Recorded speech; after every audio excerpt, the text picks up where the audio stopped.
Dale can partake. Hey, Dale. In the recording. All right. So when we last left you guys, you had just returned to Red Larch. You guys had made contact with Kaylessa. She had, of course, freed up your rooms. Elizabeth had pulled Julian aside, or upstairs rather, told him about Jasmine, and Rain, or Chai had pulled Rain aside and had revealed some information about her parentage as well. The session ended with you guys gathered around a table in the common room of the inn, and you were just kind of munching on some food. It was getting late, 2 or 3 in the morning, and that's kind of where we left off. Oh my god, I have a great idea for you guys. Since Janrick really is like the hero of Red Larch, you could leave his statuesque memorial there in the town square. Awfully big of you to assume that we're not just going to leave him in the stables. He is safe in the stables at the moment, yeah. Along with Enabin's corpse that was just left there. Can I just say? Yeah, Ben's chilling. Some poor stable hand is going to go in there and be like, holy, what is that? Blowed it. Oh god. He's not rotting anymore. Not after. He's not gonna blow it after a day. No, but he's been felled with that. Was it gentle repose? He can't rot anymore. At least for 10 days. Current bloatedness. Anyway. What a happy thing. Yeah. So we're just eating. Late. 2 dead bodies outside. Casual Dead Friday. bodies. Yeah.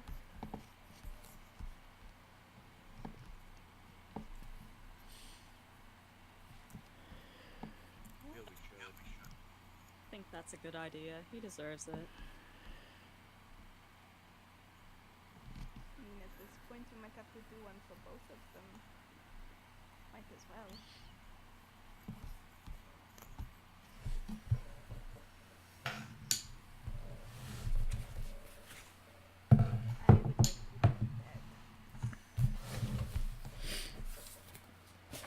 Ugh, agreed.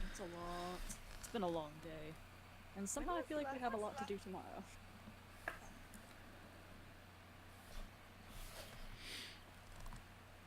When was the last time we actually slept in a bed?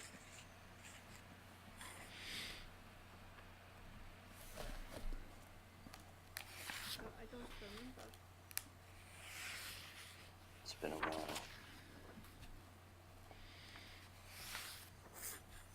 I think we should go to bed.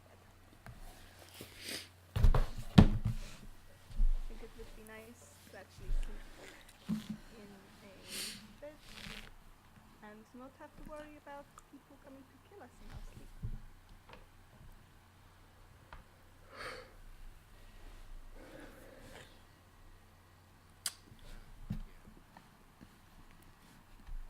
Julian Yeah, You'll- exactly.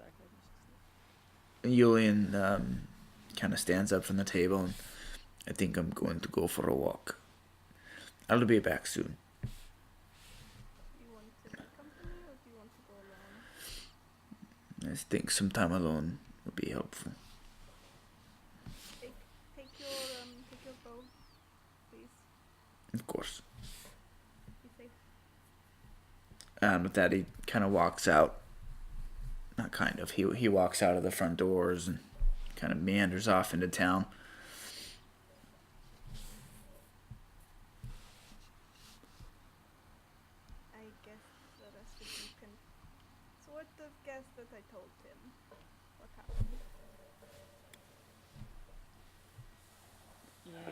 Poor guy.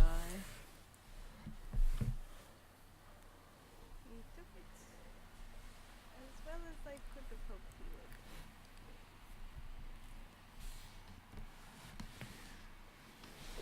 It wasn't an easy thing to tell him.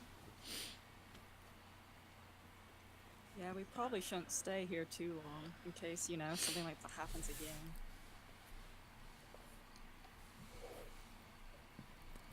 Yeah. What do we do from here? Obviously deal with the protesting and all of that, but what does the rest of you plan to do after all of this is sorted? Because I don't know.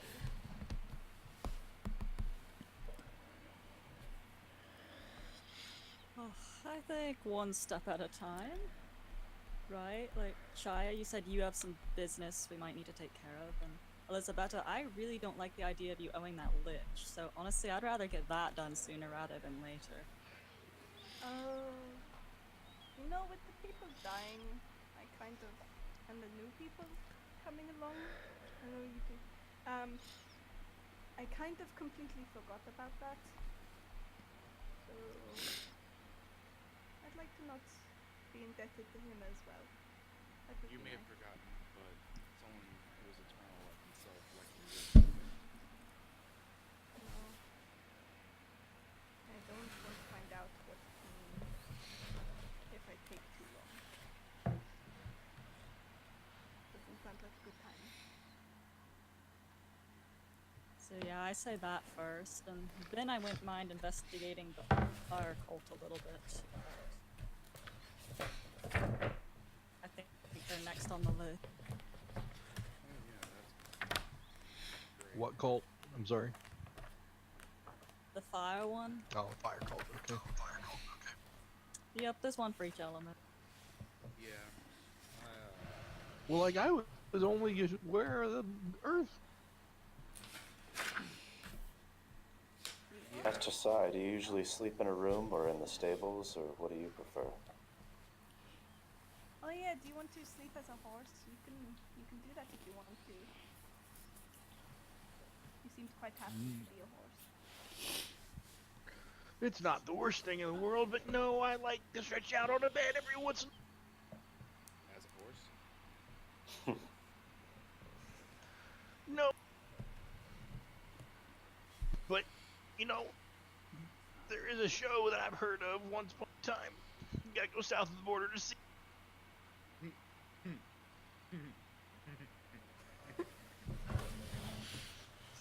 Are you okay? Yeah, I got that.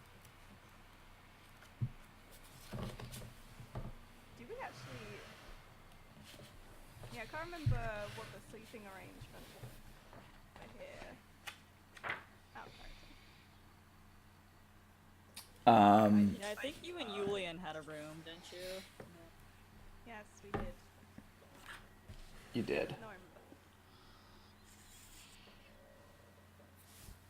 And then you guys will just have like this. Yeah, then we were just like in this big room or something. I thought there was like a boys and girls room at some point. That sounds familiar to me too. Oh yeah. Yeah, I don't I was remember. just curious. It was, I think, Elizabeth and Julian, and then boys and girls, if I remember. So 3 rooms total.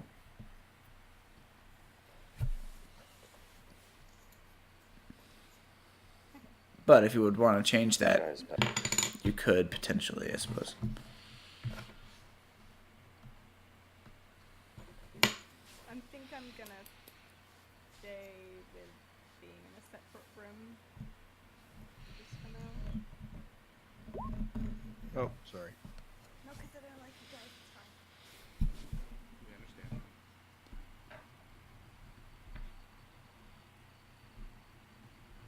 Okay. Maybe he wants to sleep on his own for once. I don't know. He's not here for me to ask.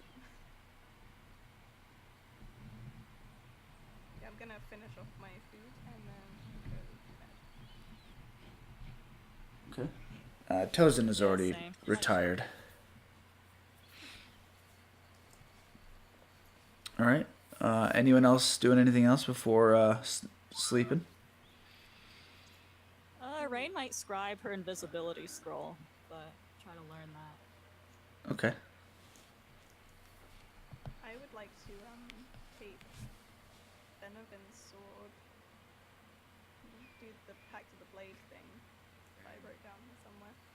I would go ahead and pass Coldy Boy to Tozen before he head to bed. All right. He takes it, and Are you taking the war pick? Yeah.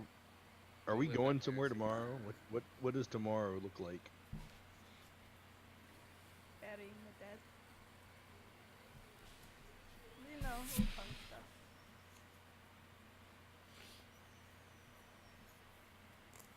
okay. So Tozen takes Coldy Boy. You have the war pick.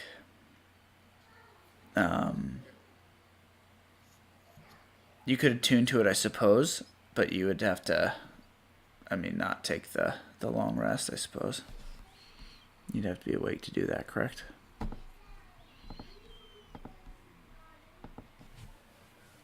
Unless I'm wrong. I was gonna stay up a hair longer anyway to both dismiss my horse and resummon it as a fiend. Okay. Wow, what are we gonna lose? Well, y'all thought it was a fiend the first time. Might as well live through it. Oh yeah, 'cause it was kind of an evil horse. Weapon. It's a forest horse with lovely horns. And now it's the same forest with just like red eyes. And imagine, have anyone played the Dawn Guard DLC? And you can summon. Oh, specific yes. horse. I'm imagining that, but instead of being purple fire on the inside, it's red. I'll find a picture of it. But we've lost Brett, by the way. My answer. But yeah, Roland will probably attune to the pick. That's right, it only takes a short rest. I mean, Yep. And then, so I'll assume Tozen does the same.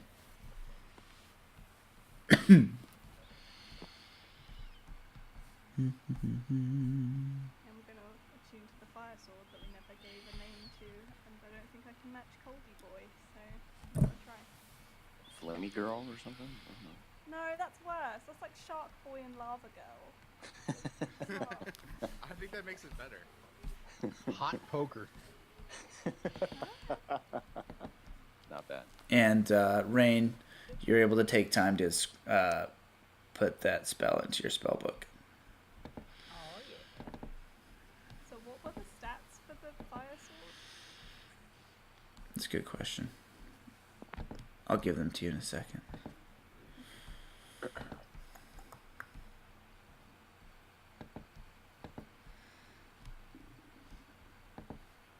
Because I made it up.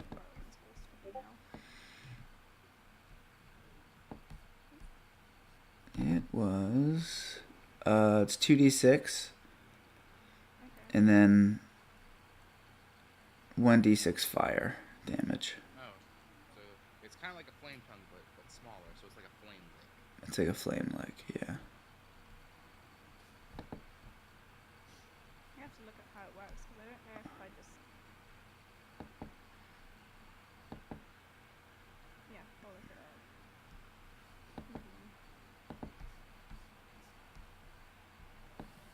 Alright. 5d success for magic items for by the way. Sure does. For what? Sucks for what? Monks, Yeah, like monk weapons.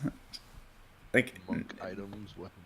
no Well, yeah. Or do they just not give you any? well no magic items are monk weapons. Well, there's a really neat one. There's like some bandages, I think, and I think it's the one with Tiamat, whichever one that is. It's one of the modules of Tiamat. That you get bandages changes all your unarmed strikes to poison damage and gives a +1. Huh. That's pretty neat. Yeah. Turn into Viper strikes. They do get all their weapon attacks or their not unarmed strikes are considered magical in a sense. Yeah. Yeah. Whereas Like, most +1 is something that you can normally do because Yeah, that is kind And of also, lame. monk weapons list is just ass. It is kind of terrible. All right, so everyone heads to bed after they take care of their particular things. Elizabeth, you're awakened when Julian comes back an hour or so later. He slips into bed without saying anything to you and goes to sleep. And you guys end up waking up in the morning, ready to take on the day.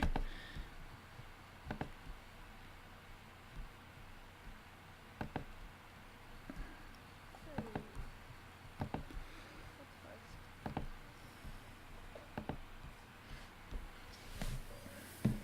Probably funeral first.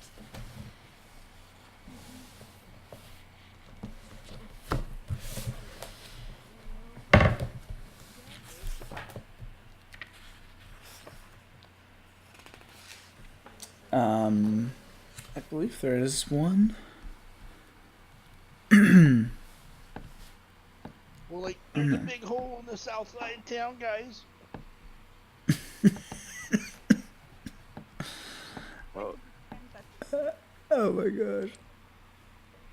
I suppose the other discussion is how do we think Benevin would want his remains to be handled? Would he want them burned? Would he want them sent down a river? Would he want to be buried in the earth? There's just as there are different elements in the world, there are different elements to Did handling the body. We've had a barbarian book, right? I think that told anything about Burial. I vaguely remember looking and didn't say.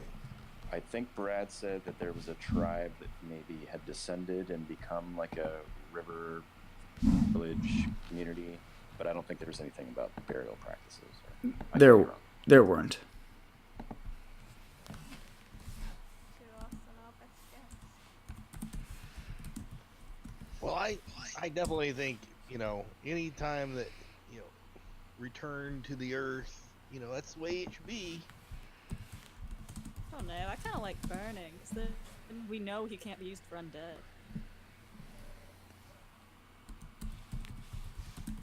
Violent way to taken care of. So, Yeah, I suppose. I don't know. I've never buried a person before. I like to think many people wouldn't have that experience. I think bury him. Some people might not want to be lit on fire, Fair I think I enough. want to be lit on fire.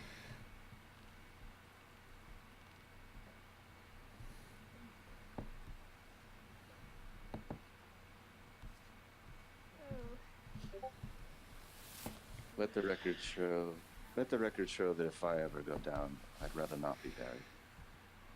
at all? No, I don't like tightly enclosed spaces. Okay. But I don't know what Benevin would want, and perhaps you're right. Perhaps it's best for or burning. I can see either argument, to be honest.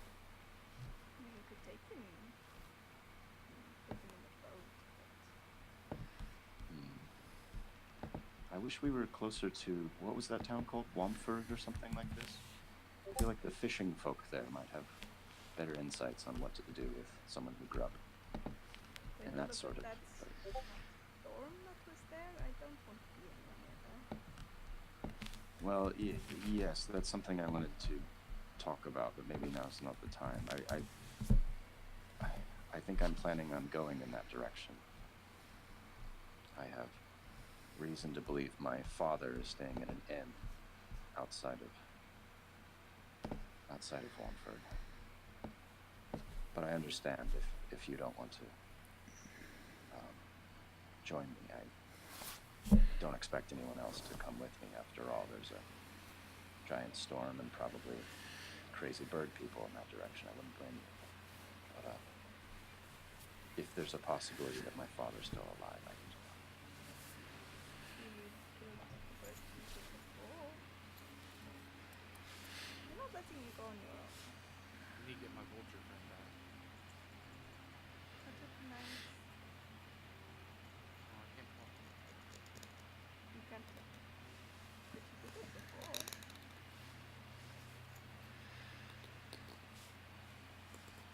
You just suddenly can't do it anymore. No, I kind of lost my opportunity. Oh. I'm just sitting in the corner listening to all you guys and like you guys are weird. There's a person with a little walking mushroom as a friend. But Kaya, we will. Well, those of us who have been with you for more than 2 days will help you. Exactly. Yeah. I can't, let someone go deal with their father issues on their own after y'all help me with mine. So, I appreciate that. We should certainly buy anything we need, and then obviously take care of Master Benevin's remains. Do we have a consensus Maybe we on? should do that in the other order. I was going Yeah. to say. Maybe buying Yes. stuff before you've done a funeral is a bit, in poor taste. No, you're right. Yes. I can think of a few widows that may have done it that way. Well, do we want to find? Like Do we want to try to find a plot then to bury him, or would we rather make a beer and burn him, or maybe find a body of water to? I don't know. I don't know what he would want. I don't know. I mean, people from my country would just burn people. What, like before they're dead or after? After the death, Okay. they would just light people on fire.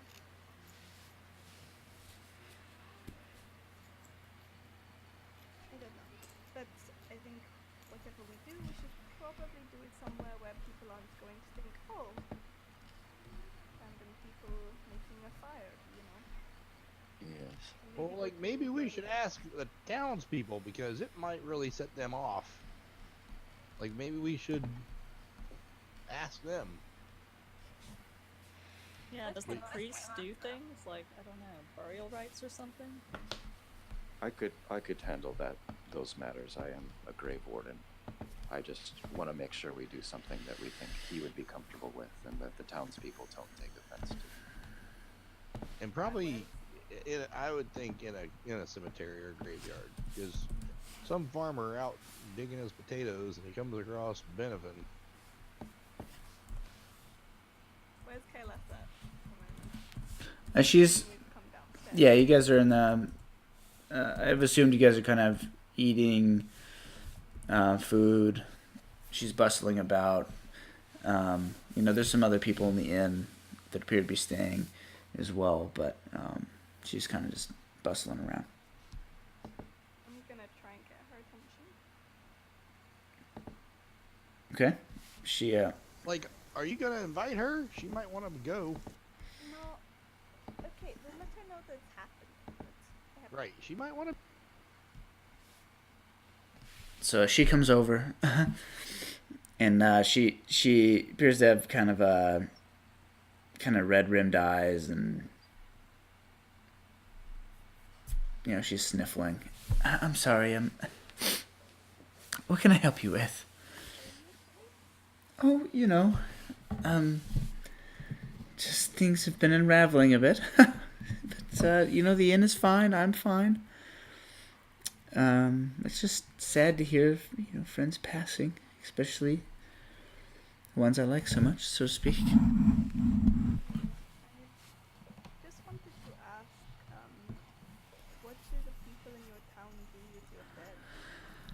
Oh, we have a cemetery just outside of town near a stand of trees. It's a small one, but Would people be okay with us putting Benevin? oh, of course, I can't imagine why. He helped rid us of those the terribleness beneath the town. He's a bit of a local hero. Again, she kind of chokes up. No, I think it's fine. Yep. Thank you. And she kind of directs you to like this area over here, kind of south and west of the town. Okay.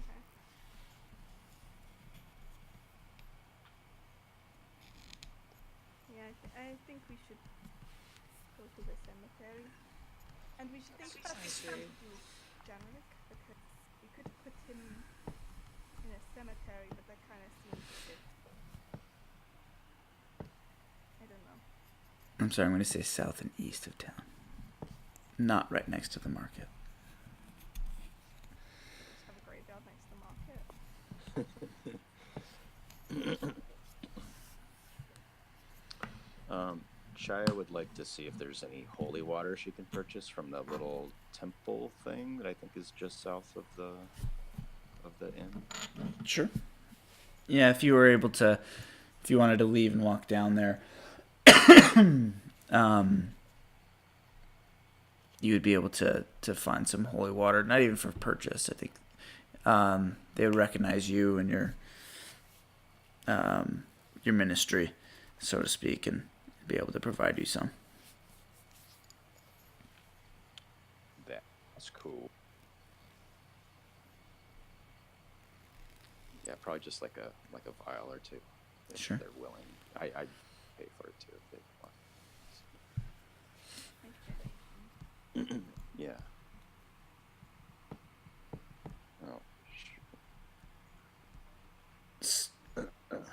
Chaya will come back and see how everyone's doing with breakfast, except Probably already stuffed our faces. Yeah, exactly. Well, I'm ready.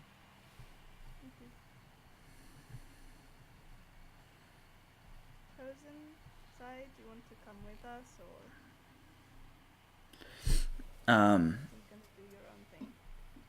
I will come. Well, yeah, I don't want to be left here.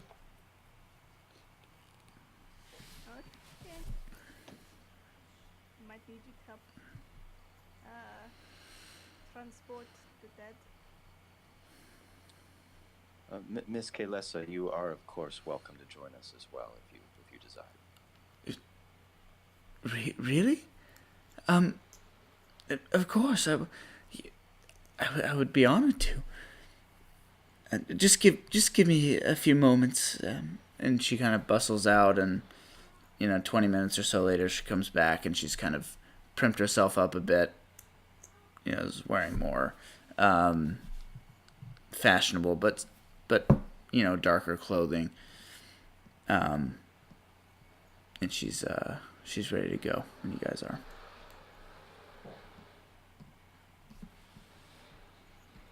So how are we carrying him? I mean, we can probably just hook up our horse to it, the sled. Don't mind if you want to use Sergei. We could there's traditions in some cultures where the friends of the deceased actually carry the dead on their shoulders. So maybe between the 5 of us, 6 of us, we could lift him up and carry him to the cemetery on this sort of makeshift sled that we made. I'd be willing to try. You help me.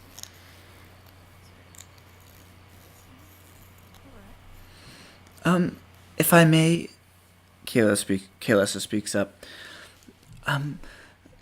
You might want to stop by perhaps the wheelwright. They do a little side business of making just pretty simple coffins for burial. I don't know if that's something you'd be interested in, or he would have been, but it's something that Seems appropriate. I think so. Yeah, I guess we go there first. okay. Yeah. Again, for this, go ahead. I heard you guys talking about scrolls. Can I have that one, a skywrite? Sure, I don't see why not. I have an idea with it. Oh, okay. I'll trust you on that one. Please tell me he's not going to dry up. Okay. Yes.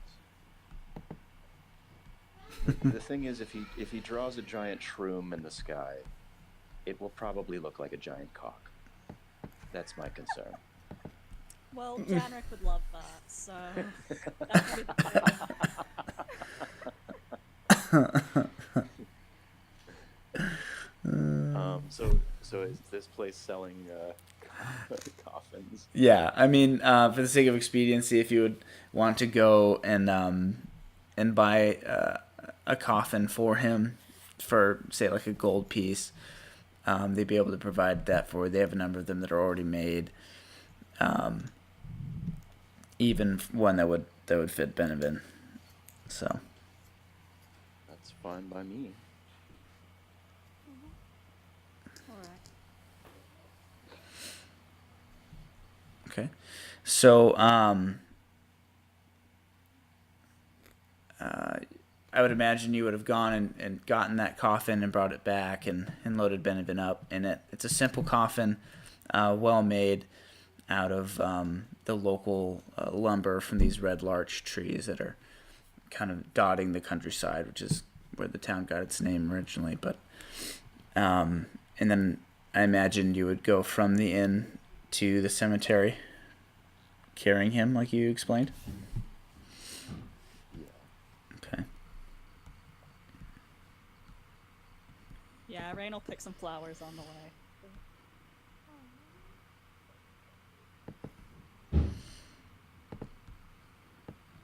Okay.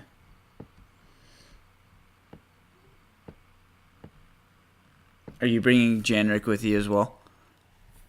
I don't know that we can do both at the same time. No, I don't think we could carry him. Yeah, I don't think we're Khal- bringing I'm- Jamie. Kalisa or Khaleesi or whatever Okay, Lessa. would probably love to have him like the Indian carving. You know, I mean, just put him out front by the door.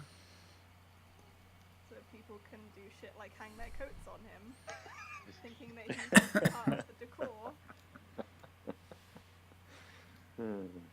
Well, it's up to you guys what you want to do with him. You don't have to do anything with him now. I just didn't know if you wanted to bring him or not. I think I don't think so. Okay, Yeah. so for the moment he's later. yeah, for the moment he's left in the stables. And the group of you solemnly pick up the coffin, Benevin inside, and solemnly carry him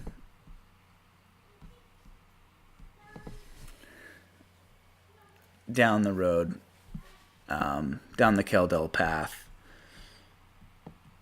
west of town. Eventually, with Kaylessa leading you, as you've never been there before, you turn off the road into a stand of these red larch trees. Moving through them, you eventually come to a local cemetery where generations of red larch natives have been buried.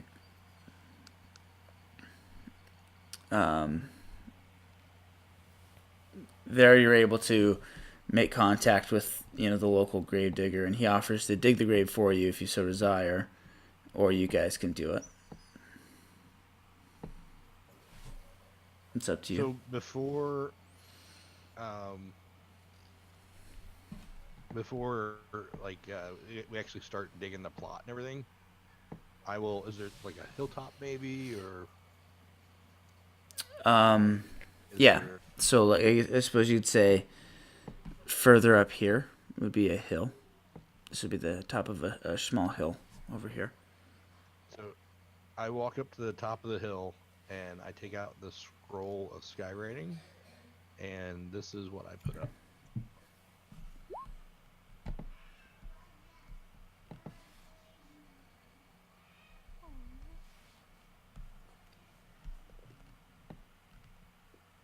Which one?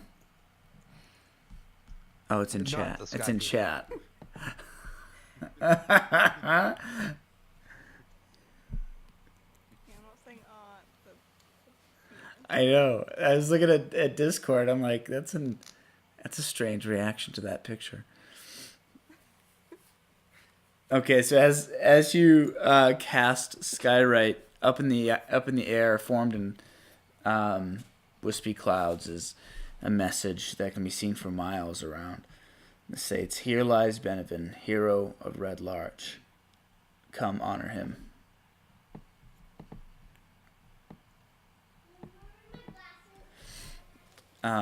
Did you guys want to dig it, or do you want to have the gravedigger do it? I was I don't- thinking that Druid might have move Earth as an option. I don't. Sure. dang. It's not even an option. Have you taken it? Oh, you I don't. would have last night.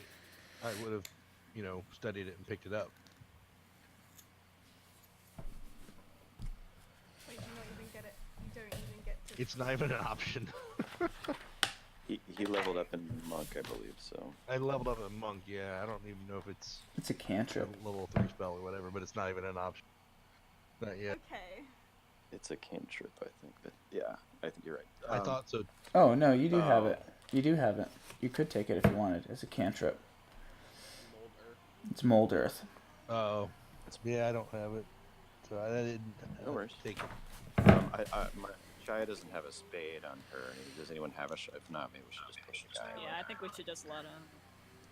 Yeah, you wouldn't have just 6 shovels lying around, would you? Probably not. Oh, Alright. I could totally take it. I step back, and I change shape into. No, I was thinking like a badger. Honey badger. Badgers are voracious diggers, Okay. and I just go to town digging. All right. So your human form shrinks and contorts into like a medium-sized badger, and you start digging. And the gravedigger looks a little put out, to be honest. That's his job. But he gets it, I suppose, and he walks away as you, in short order, dig out a deep enough hole to bury the coffin. You guys, Stop every once in a while whenever I find a grub and I chew on it. as you would. You guys, once that's done, And I don't shed a tear during the funeral because Honey Badger, he don't Right. give a shit. right. You lift up the coffin, and you, as a group, lower Benevin in.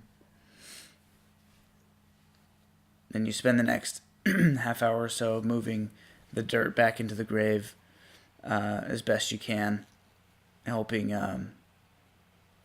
Badger Sai move the grave dirt back in, and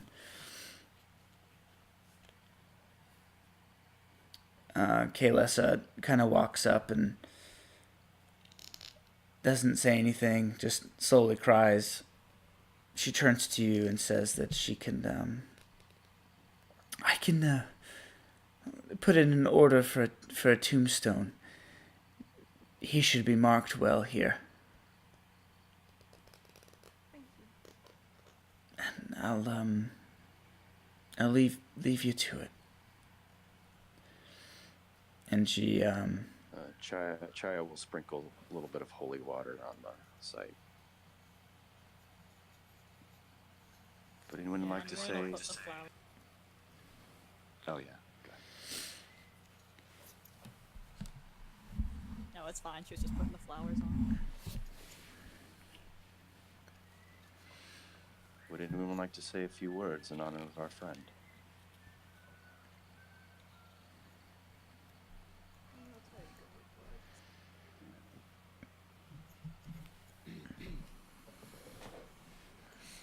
I suppose.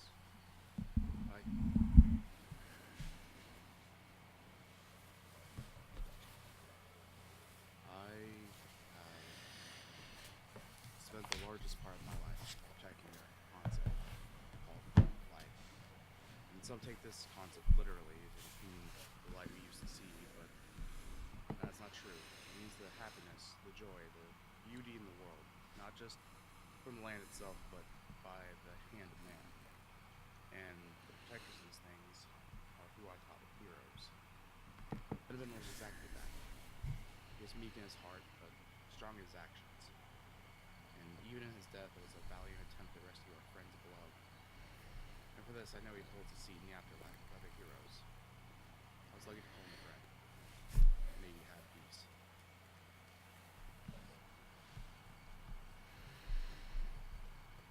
That was lovely.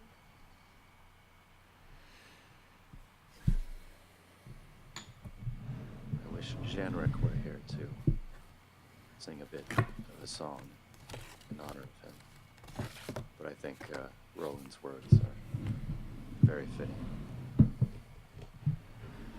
Would anyone else like to say anything?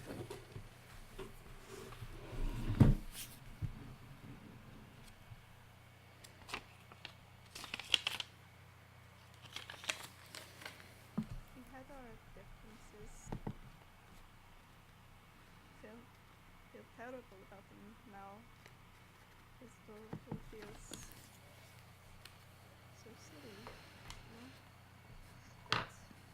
But anything he said against me was only him trying to make me into a better person. And I should have appreciated that at the time.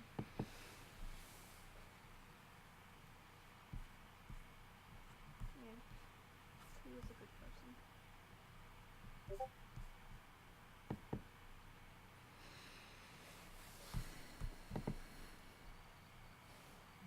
Benevin, well, you made being brave look a lot easier than I think it is. And I read a lot of storybooks, but Benevin, you were probably more like the protagonist in those books than anyone else I've met, so hope you get your rest, friend. He always used to act like he wasn't brave.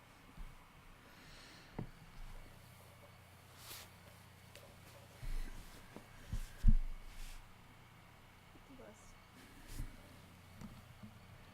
Something tells me he'd be blushing now. He would. Yeah, you would.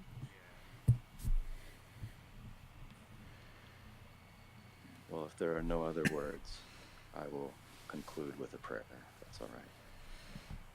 Go ahead. We reach out to you, guardians of the gate, named and unnamed, Kalimvor and Savras and Shar, Osiris and Anubis, ancient ones we don't understand, guardians of the gate between this world and the next. We give to you one of our own, one who was the best of us, really, in many ways. And though we don't totally understand it, we also give to you his grandfather. And even though we may blame him for Benevin's death, we ask that he finds peace with you as well. Welcome these two souls into your shores.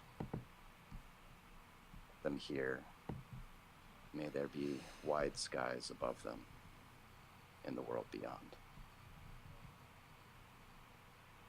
We pray these in your name, guardians, and ask that you look over the rest of us who remain. Though death takes us all, may we live the rest of our lives in ways that honor those who have fallen. And she'll like put her quarterstaff in the ground. I don't know. I feel bad Dale's not here to see himself buried. Yeah. Glad it's being recorded.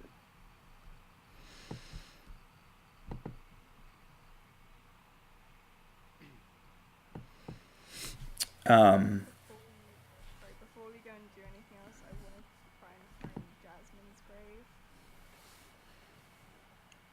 Okay. You'd be able to do so. I'm just gonna pull Julian away and try and look for it with him, and then when we find it, I'm just gonna I've got some flowers. They're dried and old, but I'll give them a couple. He'll take a moment and place them on her grave. I'm glad you got to use them. Me too. I don't really know what to say. I don't have the fancy words like Chaya does. No. I think just being here, I think that's enough.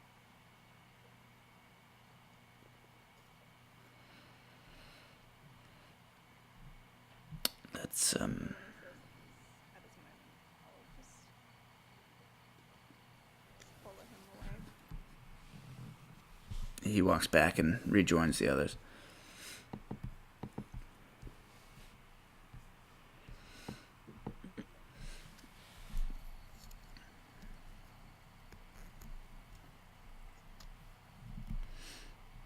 Now we deal with our not so dead friend.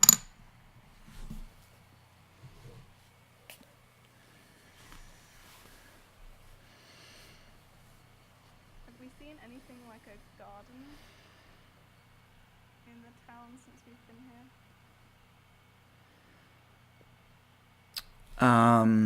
No, not really. There are these kind of trees that are dotting the landscape. These red larch trees, which are kind of like ash trees. There's the market square down here. But no real garden per se.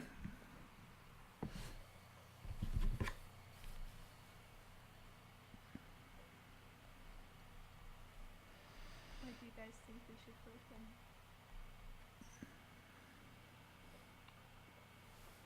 I don't know.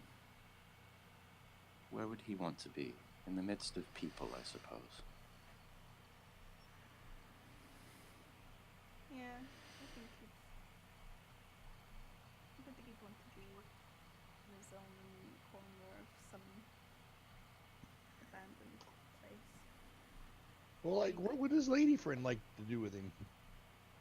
Oh, right. Yeah. We should ask her. Okay, we'll go back to the inn, we'll find Bree, and we'll ask her. Yeah. So you guys go back to the inn. Bree kind of is she's in the tavern, not the tavern. She's in the common room getting some she seems to be eating, but not very much, just kind of poking at her food. She's just now kind of getting up, getting going. She seems very sad.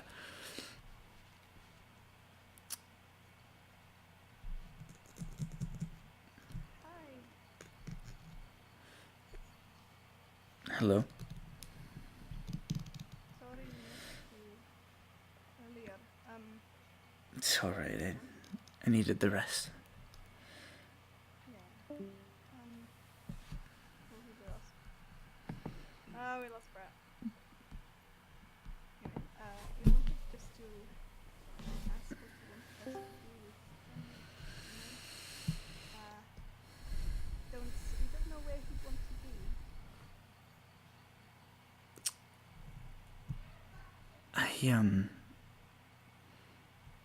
I don't know either.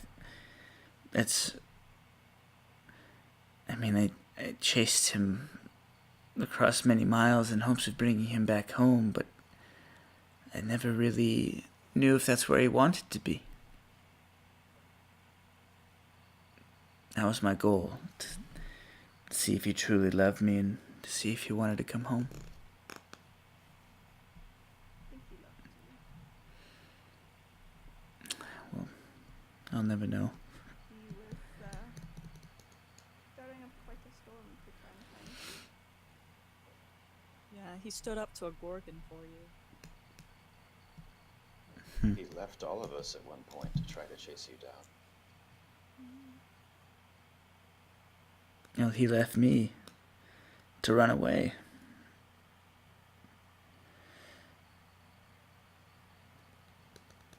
He probably didn't think he was good enough for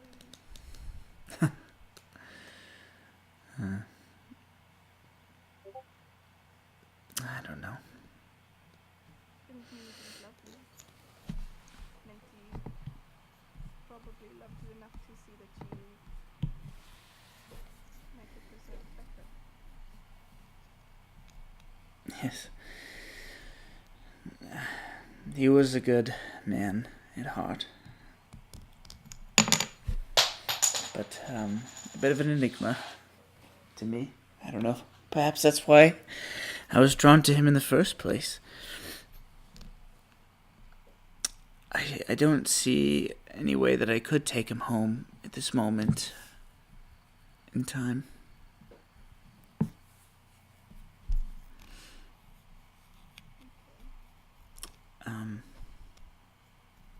Well, he did say something about.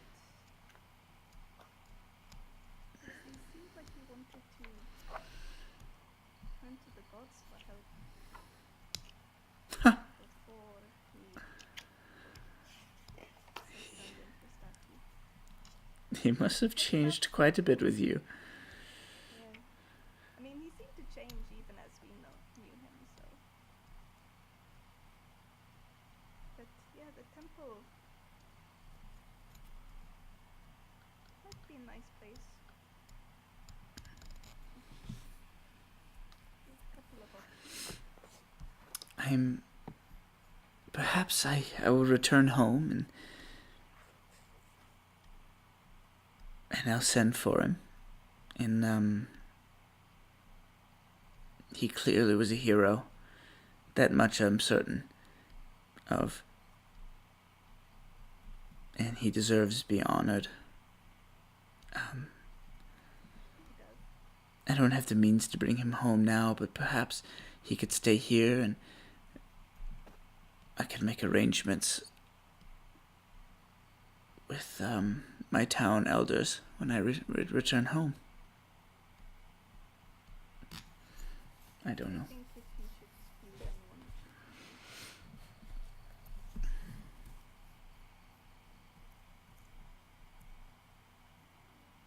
So, do we put him in the temple or do we leave him here? I don't know. You Who knows? you decide. Who knows?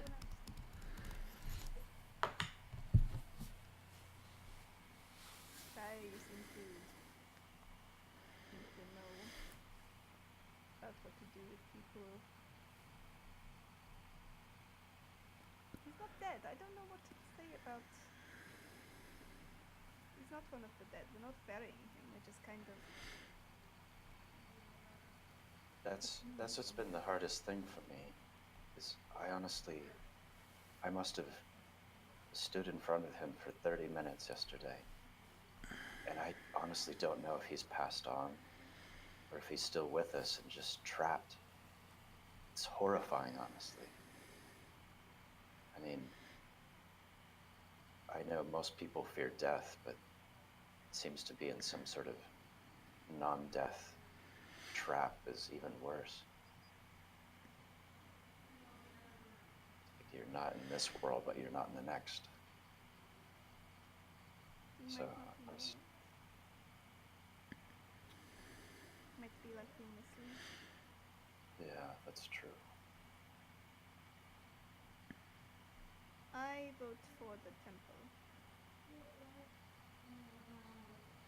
If they will pick him. I think this is special circumstances. That seems fine. Or maybe even here if Kaylessa wants him here. I don't know. I think perhaps people would find him a bit unsettling.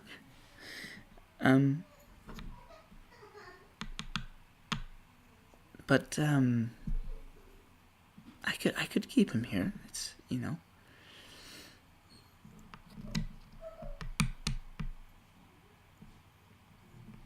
I want to honor him and honor you, so I will accommodate. Ray and Roland, do you have any thoughts? I'm honestly not sure what's best. Yeah, I'm not sure.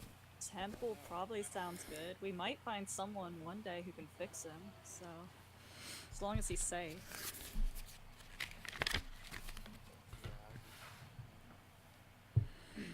Very quiet here. Sorry, my mic's been muted lately. Let me see if I can fiddle with the game. You sound good to me. There. Yeah, what was your vote? Sound good. Slight indifference. I feel like Temple's probably the best option just to keep him safe. There's probably some way we can. Oh, what if a drunken person fell into him? I think that's how and he'd broke want to off go. an arm? Now, the other question is, do we want to attempt to carry him like we did with Benedict, or would you like me to just lift him up in the air?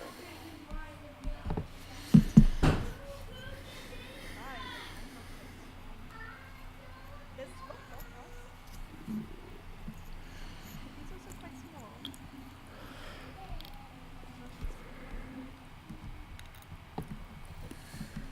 can do the levitation. Yeah, Chaya will, once we're ready to go, Chaya will close her eyes.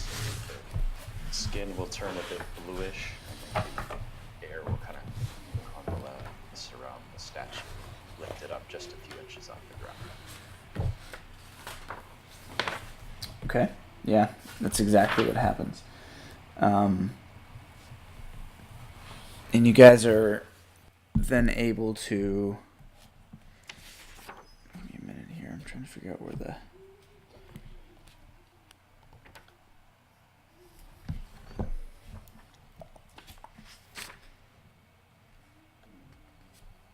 the temple is.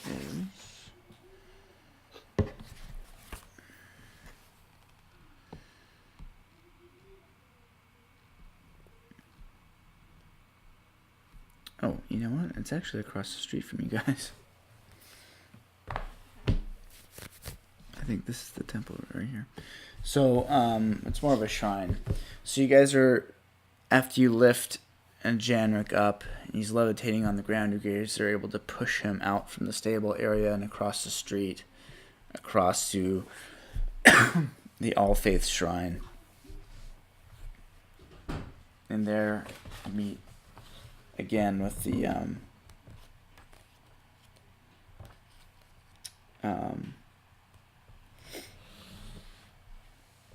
priests that are there. You've met them before. It's Imdar, Relvander, and Lemura Aldark. They meet you there, and hello. Hello again there, priest. Hello. We have a bit of an odd request. A friend of ours has been, well, turned to stone. We were wondering if we could request sanctuary for him here until we either find the means to bring him back or have assurances that his spirit has passed on. He walks forward and inspects Janrik and kind of up and down, walks around him slowly. I want to encourage you. though this magic to restore him would be outside of my ability or Limura's, it's not an unthinkable thing to return him.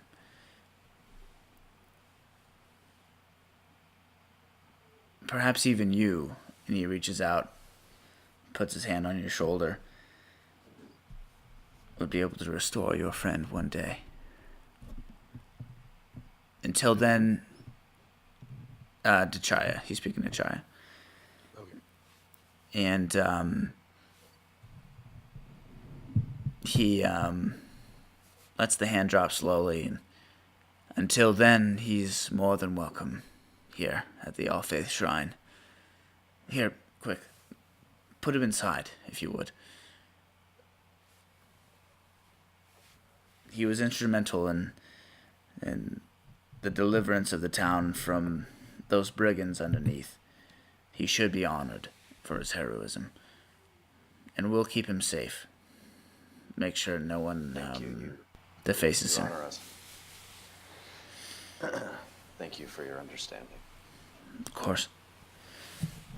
And you push Janrik inside before your spell ends and find a neat little corner in the All Faith Shrine where he's able to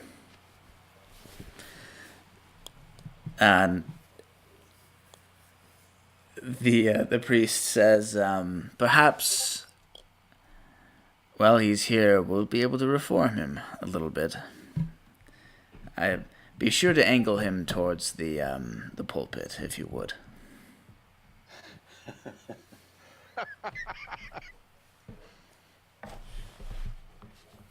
If you can do that, my friend, then you are a better priest and cleric than I will ever be. Be quite tricky. Chai will kind of kiss her fingers and tap the top of his head. Until we meet again, my friend.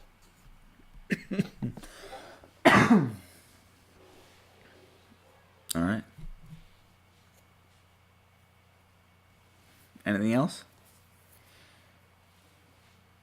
I kind of want to stay with him Okay. for a bit. I'll catch up with the rest of you later. I don't feel like I got to say goodbye.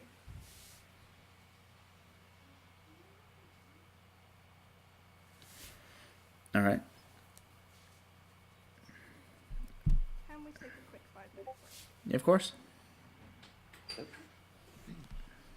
Now you're gonna do it. Now that he's a stone statue. Shut up, Kurt. Shut up, Kurt. Shut up, Kurt.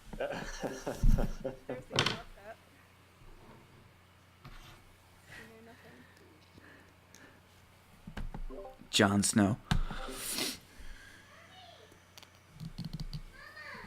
All right, 5 minutes, guys. Yep.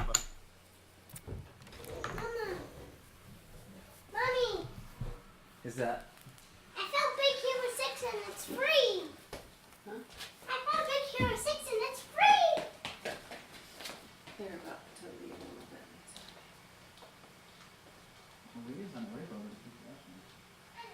You gonna brush your hair out, really?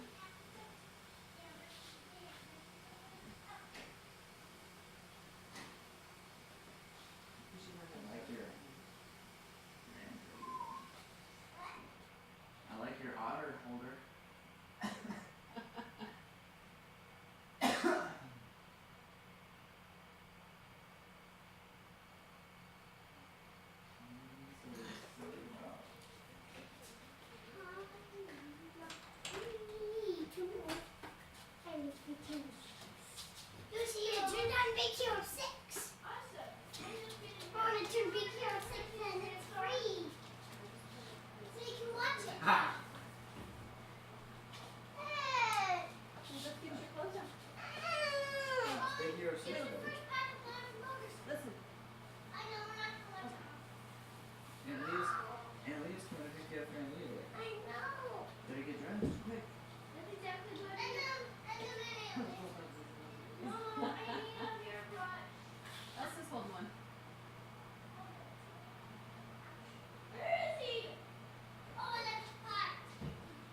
All right, I'm back. Hello. Anyone else? I'm back too. Hey. Hello. Привет. I don't know what that means. Hello in Russian. Ones who didn't. Kurt, you around? Not yet. All right. Too busy being angsty about my voices.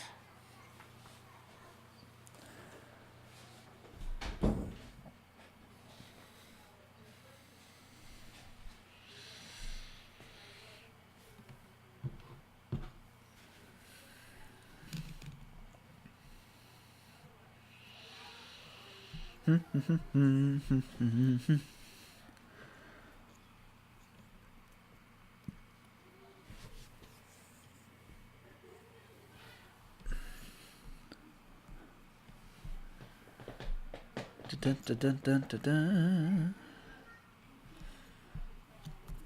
Do you guys play Magic? Magic the Gathering? Yeah, Yeah. I don't. I've played it like once. It is not a hobby I recommend to people who do not have a lot of money to throw at cards. I'm back. Dude, D&D is already too expensive for me. Too rich for my blood. I need wizards getting much more of my money. They already basically have a direct Deposit. Yeah. Well, dude, they Yeah, I keep. hear ya. Dude, they're coming out with so much stuff these days. Like this year, it's like the dragons, all the Waterdeep stuff, and then Yeah, there's Dragon Heist, Realm of Ravenica.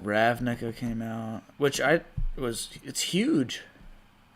It's ginormous. Touched on Ravnica. I would get Innistrad next. I really want like non-Strahd, like gothic horror. That would be nice. All right. More gothic horror. Oh yeah. There's some old school, like Ravenloft stuff that they need to redo. Oh, My first one was Spelljammer. Dude. oh right. Yeah. I never liked Spelljammer. Just the idea. I just want to relive my Rogue Trader days. It's like dragons and magic aren't enough. Let's go to space too. Well, hey, I did pick up a copy of the Starfinder Player's Handbook. If you guys ever want to play Starfinder one day. I'm curious. I'm also curious for Pathfinder 2 if it actually goes anywhere. Dude. There's so many memes about 5e versus that Pathfinder 2. I blame it on the fact they use the term proficiency, and it upset a lot of Pathfinder 1 fans. I've never played Pathfinder, ever. It's like 5 with more crazy shit. I've also only ever played 4.5 and 5. Trying to play five. I played 2nd edition when I was like in 4th grade or something ridiculous. Oh. Was it 3.5 that had the million books? Dude, 5e is getting that way now. No, there were No, books. 3.5 had like 90 books. What's Yeah, the- like it's not each heavy. each. Yeah, it's pretty character bad. class had its own book. And- oh, Complete right. handbook to fighters. And technically speaking, Pathfinder is a fork of 3.5. I've So heard you that. can make 3.5 stuff compatible. So there's like 70 books for Pathfinder 1 right now. So you take that, add it to the other 90 from 3.5, and you have this huge tumor of class split. Pretty great. So Do you? I'm sorry to kind of change the topic, but on the history type theme that we're talking about, last night at Walmart, the lady that was running the register, she's like, "Oh, is this a headset for you gaming?" I'm like, well, "Yes, but I don't game like, video games whatnot. She's like, oh well, like what? That's like it's RPG stuff. And she's like, oh, and mind you, this is like a 65-year-old woman that has half a mouth of teeth. The other is like meth mouth, right? I mean, and then she proceeds to tell me how she used to LARP and all this other stuff. Oh yeah, It was kind of a strange encounter. interesting. Dude, Never know. I'm gonna have to start LARPing here one day. That's the next step, right? After D&D, Real life D&D. real life D&D. I made this costume and spent so much time on it. And other than LARPing, I'd have like one day a year I'd wear it at the Ren Fair. Have you And seen Halloween, the I suppose. full-on plate mail Dude, some of that stuff's flails and swords fight? some of the LARPing is really cool, but a lot of that takes place in Europe. Hey, I'm talking about real on, like, send people to the hospital, fuck you up fighting. Oh yeah, what do they call that? Night Fight. Yeah, it's like Like there's a series being started called Night Fight instead of Fight Night. it's UFC but with just Yeah. full metal, full contact. Oof. Oof. It's pretty intense stuff. Wow. But anyways, reeling it back in.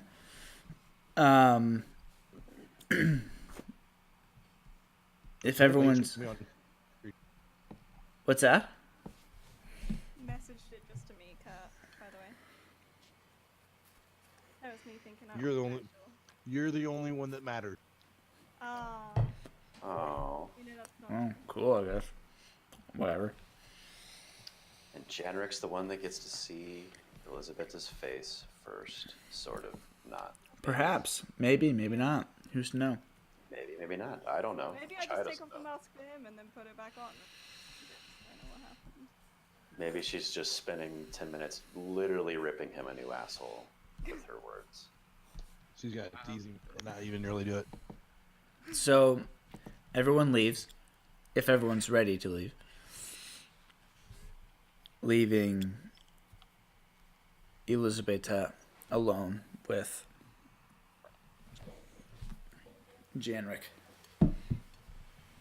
Are there two priests still there? Are they minding our own business? They tell you they'll give you a moment alone with him. Okay.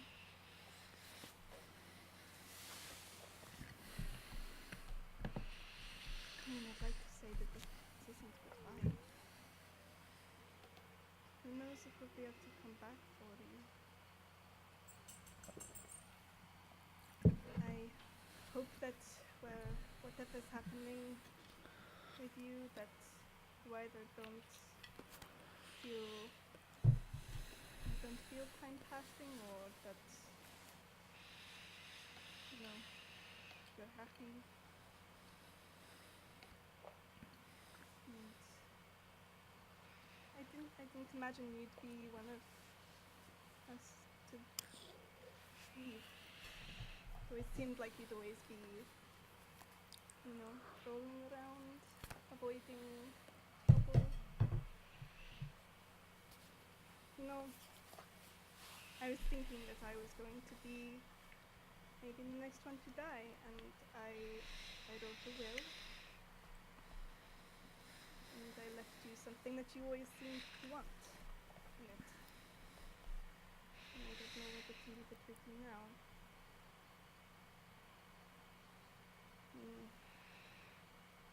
I used to think that you just wanted it because it was something that you couldn't have, but I think maybe you just wanted me to stop hiding. I don't know. But I think I'm ready to stop hiding. And I'm gonna take off the mask. Not going to put it on your face. Don't worry. People need to admire it. But I feel like it taught me a lot of things that I didn't appreciate until you've gone, and I couldn't thank you for them. Thank you for showing me what it's like to have fun, what it's like to actually not show that you're afraid of everything. I'm gonna miss you. And I'm gonna put the mask down by his feet. And I'm gonna walk out.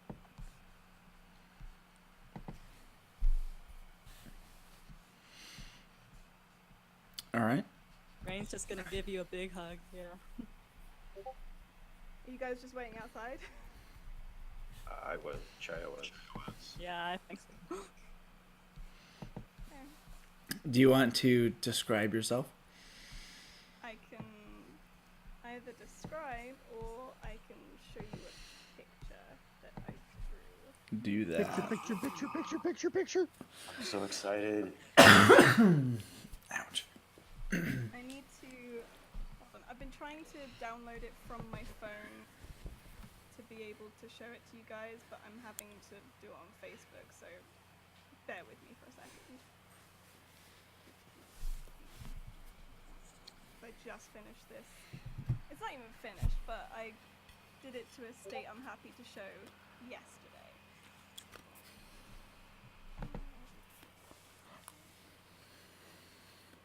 Where the hell did I just save that? Computers. Aha, there you go.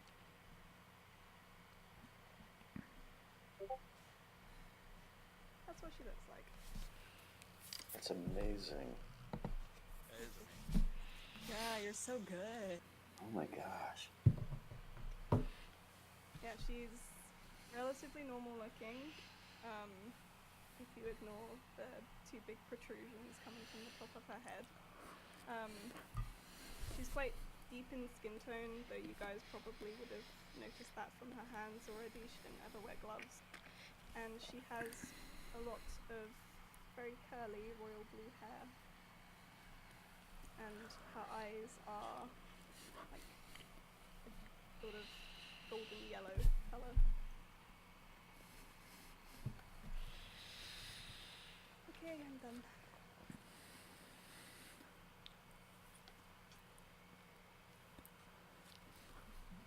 Now Rain will just give her a hug. I sort of be a bit taken aback to start off with, but then I reciprocate. We both have blue hair. Mm-hmm. Do that.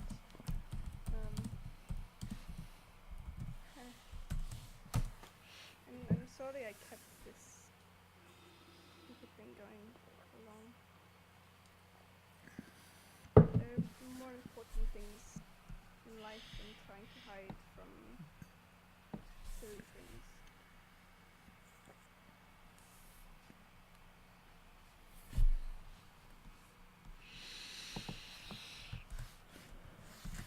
Are you just staring at her? Yeah. In real Yeah. life, yeah. She's just gonna look back at all of you and just raise an eyebrow. Did you expect me to have, I don't know, tentacles for a face? Honestly, I didn't expect you to be so beautiful. Aw. For the first time, you see her blush. Thank you. We have stuff to do. Right, sorry. Very well then. I have lots of gems I need to buy. Lots of gems. And in the spirit of Genric, I'm going to try and get a good deal on. We'll see how that goes. potions too. I would like more of those.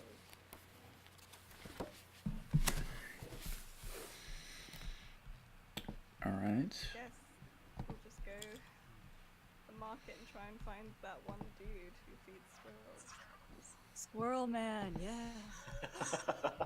With his like bucket of keys or whatever. Love him. He is kind of the best. I just like his voice. The voice chosen is great. Mm-hmm. I think honestly all I need is maybe some new clothes, and if Kaylessa knows someplace for a bath, I could use a bath. Oh, I know where you could buy clothes. I had to buy some after my old dress was covered in blood. They do nice stuff there. Oh, would you mind going with me? I have the fashion sense of a 2-year-old. I don't know what to wear. Sure. Don't Of know why course you I- could be any better. I suppose it should be more functional than, I don't know. Probably a good idea. Okay, I'll go with Chaya to the dress Okay. that I remember there being.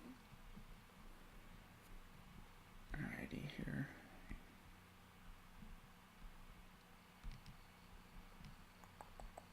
Second here. Uh-oh. Oh, we lost Sasha. All right. So if you guys want to, yeah, you guys can go over to the clothier, the clothier shop. And you guys kind of walk over to Tarnlar's clothier. I think that's how you say it. Clothier. Anyways, as you walk in, let's see here. What's her name? You see a dark-skinned female behind the counter. As you walk into the shop, you see on mannequins there's men's and women's clothing of all kind of types. There's traveling clothes and more noble attire meant for more formal occasions. And you've returned. She walks around the counter and makes contact with you, Elizabethan. How's your dress working for you? Here, quick, give me a spin. I like it. Yes, it fits wonderfully, if I must say. You come in for some more clothes? I take it. My friend Chaya needs something that's less dirty. Preferably no dirt at all. I can manage that, yes. Chaya, is it? What are you looking for, if you don't mind me asking?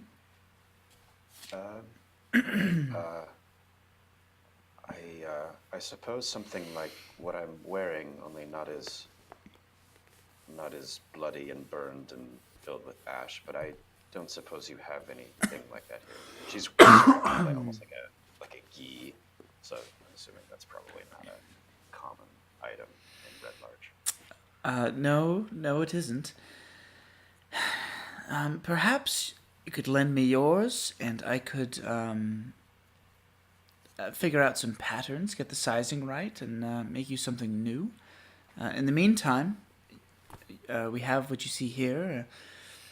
Some more utilitarian clothing, if you so desire. Some dresses, or even some men's clothing. I could that might work. It seems you're more maybe not one for dresses, I wager. I don't know. I don't think I've ever worn a dress in my life. No. I This one prefer. is very nice. She makes very good dresses, but it's not good for a lot of kicking.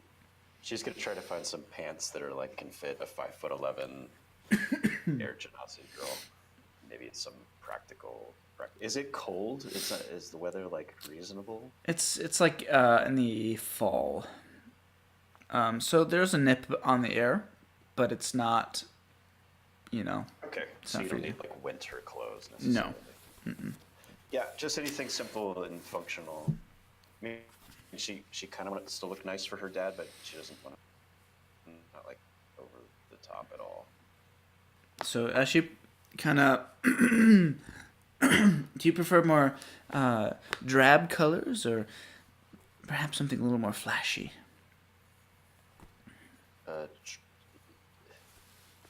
Drab, please, for lack of a better word. Okay. And she pulls you over to kind of a set of clothing that would made of pants, some like brown, like a deep dark chocolatey brown pants with a more like a long sleeved tunic up top. It's kind of a cream color. It also has like a matching cloak if you wanted it as well. This is very Perfect. utilitarian. It'll allow you to, and she kind of looks at your clothing, adventure away, I suppose.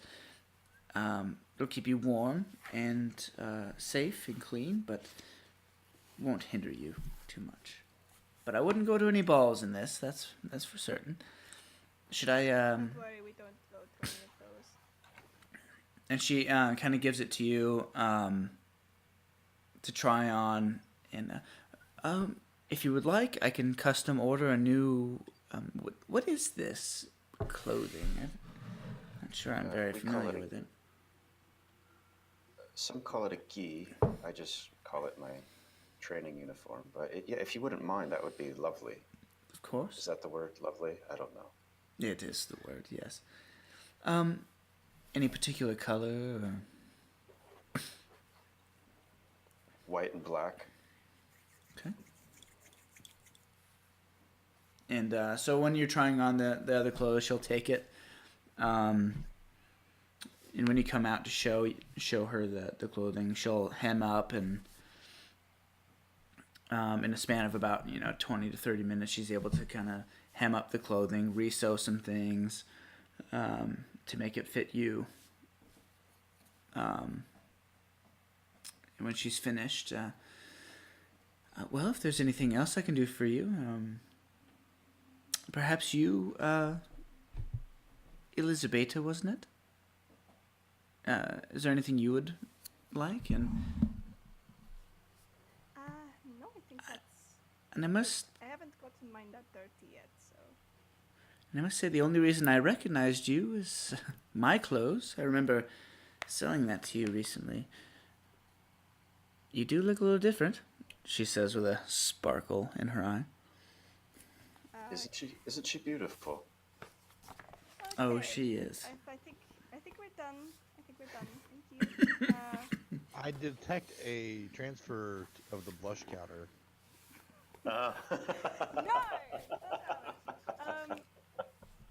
Yeah, can I see if she looks like she has any, I don't know, weird reaction to it at all? Does it look like she's being nice for the sake of being nice and actually she's like, Sure, insight. Insight check. hold on, thing's not loading. I was trying to change my picture of her, but it won't let me do it. Gosh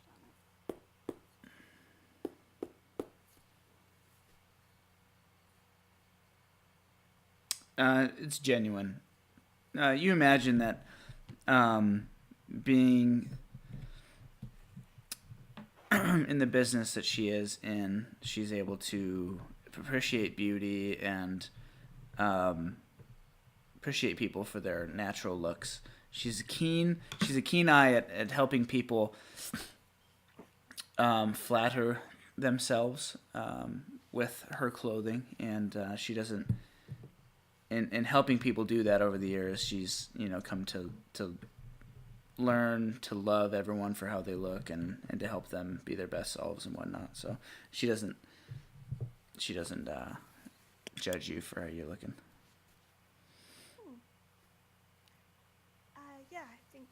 think that's everything. How much would that come to?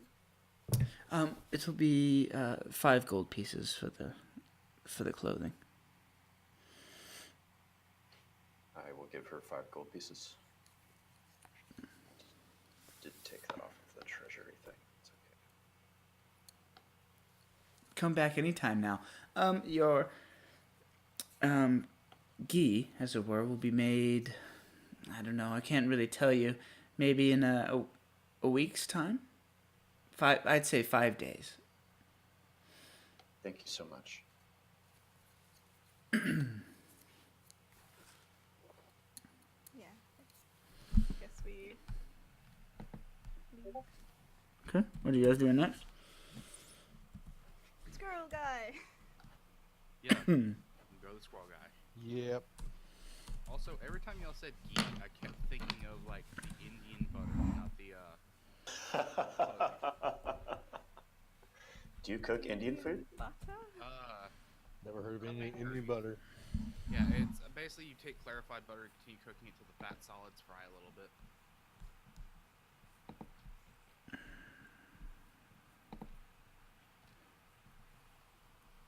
One second here.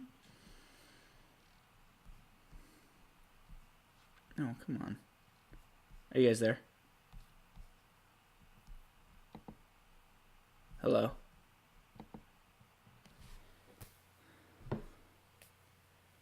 Dude, what the heck?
Normal than we think.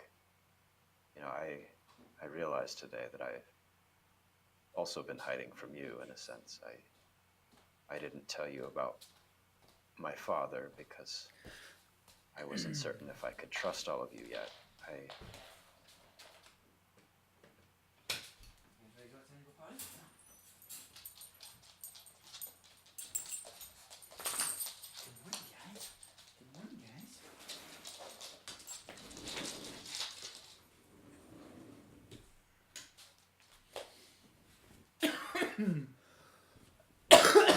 Man, yikes. Oh, I'm back. With all my loud coughing, it seems.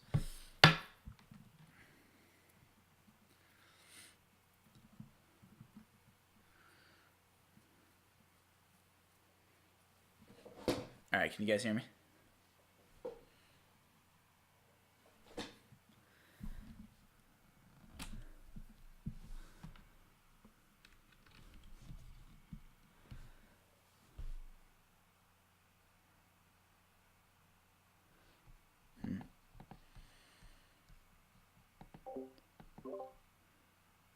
Shoot. For some reason, I can't hear you guys now.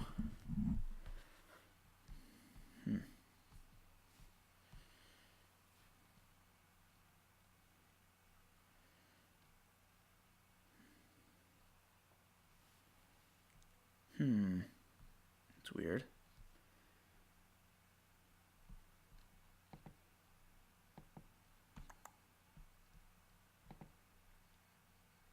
Are you guys talking right now?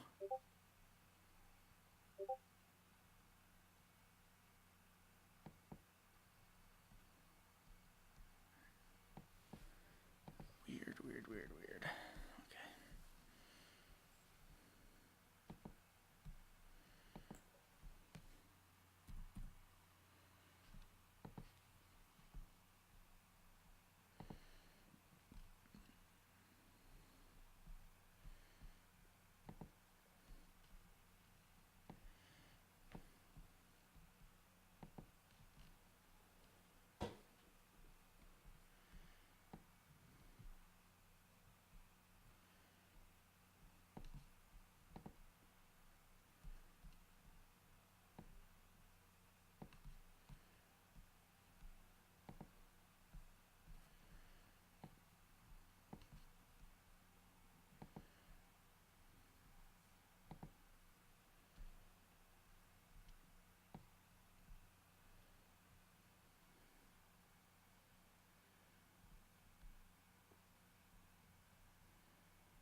It's awesome. First Looks have, great. That looks amazing.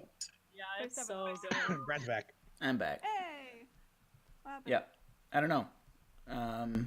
My internet kicked me out, and then I couldn't hear you guys, and now I'm back. Me and Chaya were Party having was too great for your internet. Damn, It's true. So, too much for it to handle. so you and Shire were doing what now? having a moment. What? Yeah, you missed it. What happened? And I think we were gonna look for your friend, crazy key barrel squirrel guy. Keep Row Squirrel Girl. Okay. All right. So you guys make your way to this helter skelter kind of local shop, and as you push through the doors, as usual, the place is in complete disarray. It looks totally different than it did the last time. The mess has been moved around, and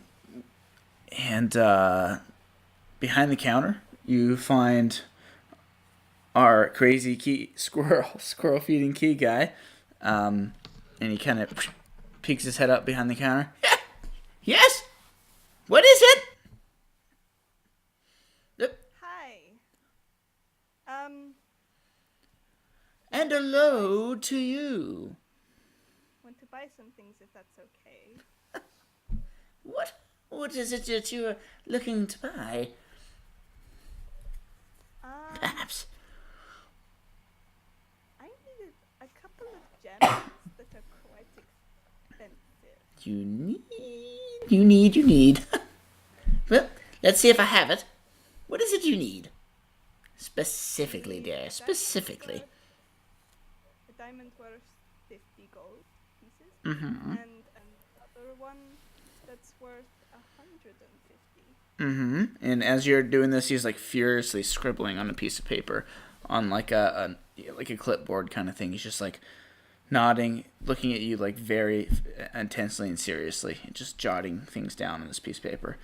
Okay. Yes. Mm-hmm. And if that 150 gold one could have an undead eyeball inside, that would be fantastic. If not, Mm-hmm. very bad. Okay. Yes. Uh-huh. Yes. Anything else? Healing potions. If you have any of those, I know Right. it'd be kind Mm-hmm. Okay. Okay. I'll. Mm-hmm. No, I'll go look. Hold on. Oh, I'm sorry. Anyone else? You wouldn't happen to have any scrolls, would you? Good scrolls? I have a few, perhaps. Well, like, hold on, man. And I look down at my satchel and I'm like, hey, Doobie, is there anything that you need? And he kind of climbs out and looks out. What is that? And he like throws his clipboard down onto the counter, throws his little charcoal stick over his shoulder, and like slides under the counter to come take a look. He like bends over, puts his hands on his knees, and looks at Doobie. He likes buying things. He does. He's like bent over at the knee, face close to Doobie, and his eyes just kind of peer up through his eyebrows. How much for this little friend? My friend's not for sale. Oh, everything's for sale. Nope, friendship is not for sale. Well, mine is. Yeah. Is it your friendship or just your attention? That remains to be seen. I'll give you everything you need for this this person. Here. He's not selling it. Gonna look at Sarah's eyes. Nope, not for sale. I tell you what though, if we make a good deal, I might stay around here with your shop and look around. You got some pretty interesting things, and like we could hang out. I'm not one for. It is until we leave town.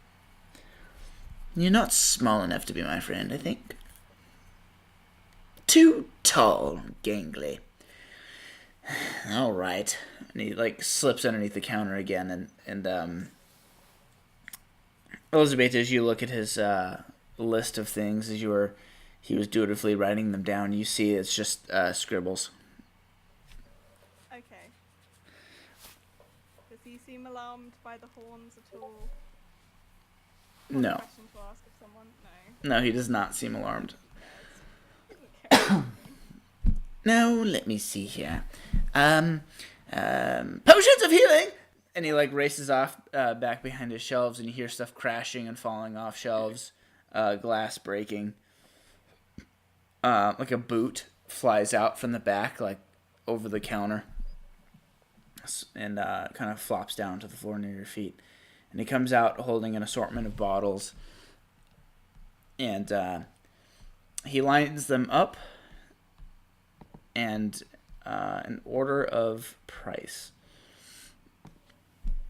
Let's see here. This one here is a normal potion of healing, of course, about 50 gold pieces. We have a potion of greater healing for 150 gold pieces. A potion of superior healing for 450 gold pieces. And this one here, the cream of the crop. The supreme, you might say, potion of healing for 1,350 gold pieces. But it's worth it, I promise. Every penny. Okay. We'll have to think about that one. Did you have the gems? Ah, the gems! And again, he races back. And comes back with a diamond. This is certainly worth 50 gold pieces. I promise you that. That other gem was awfully strange. I don't have that with me, I'm sorry to say. And, oh yes! Scrolls! Spells! And he races off again. And he comes back with two. One is a scroll of Charm Person, and one's a scroll of Ray of Frost. Nothing too flashy, but useful, I'd say. I will take the diamond. I want to look at it first. Is it? I know you promised, but I'm gonna try and just make sure it's not glass or anything. Sure. Go ahead and do an investigation check. Oh boy. Yeah. You can't see any noticeable flaws in it. It's definitely not glass. It's got the hardness of a diamond. But you don't know for sure if it's exactly what you need. But it's going to be 60 gold pieces, please. I thought you said it was 50. Well, it's worth 50. But I have to make a profit, of course. But we come here so often, and we're always so nice when we do. Yes, and I do appreciate it. Add lots of things on it. Mm-hmm. Mm-hmm. Fine. I'll give him 60 gold. Oh, thank you. You could try to do a persuasion check if so desire. Yeah, I'll try. Give it a shot. 60 looks just about right. I love gold. And he takes a handful of gold pieces and and he like grabs the neck of his shirt and pulls it out and like puts all the gold down the neck of his shirt. You can hear it like clatter down onto the floor below. Now, anyone else? Anything I can help you with? Is there a does he have maybe a candle in the shop somewhere that was recently burning? Sure. I would like to find something that would give me like some soot, some like charcoal maybe. Yeah, maybe you could And like I wanna- break the wick off and like Right. crush it up in your So hand. I reach in my bag and I just grab out another mushroom, just any old mushroom, and I draw a face on the side of it. Mm-hmm. Hmm. Easily done. And so I go up to him, and as if we're done shopping, I just want to give him his own little mushroom. Wait a minute. Might not be as special as Scooby Doo, but here's something to remember him. And he like peers down at it, and his eyes like kind of widen slowly. Looks up at you, and like this quick jerky motion. You're serious? For me? Well, of course, of course, it's yours. And he like reaches out with almost like reverence and picks it up. I don't know what to say.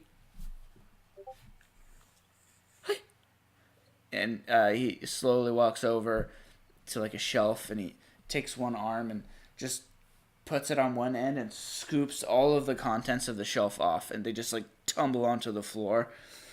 It's like a 6-foot long shelf, and he places him this mushroom right in the middle. Does anything happen to roll our way? That's Because I man. might, like reach out with my big foot and bell-bottom pants and just like scoop it my way. As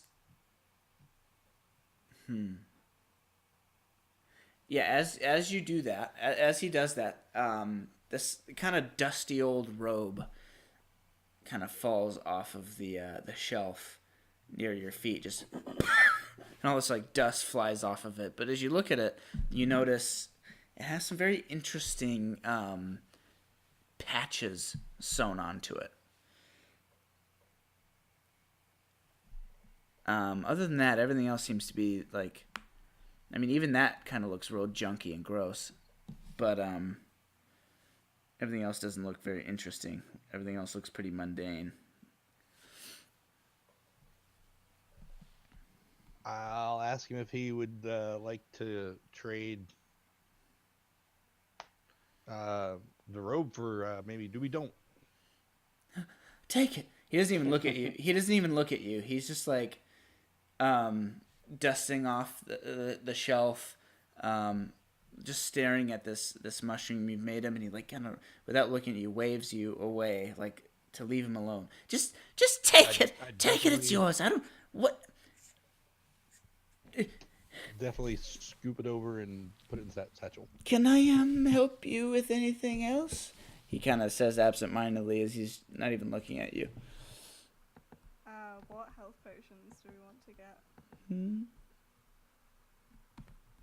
What funds do we have? Yeah, maybe just multiple smaller ones. Who needs funds when you got mushrooms? Yeah, because see, our problem isn't using health potions to actually get people up and healed to full. We just need people to be conscious. I like how our standards have changed. We should have them to not be making. We have a lot of platinum pieces and silver pieces. I don't remember what is it 10 silver per 1 gold? Yeah, and I think it's similar. So we have 110 gold and silver.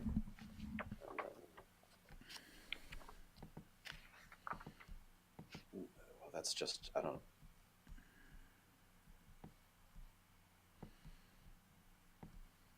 Oh, I'm looking at the handout thing. That's the wrong.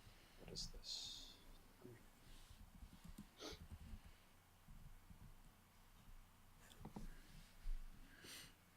So 1 platinum is let's see here.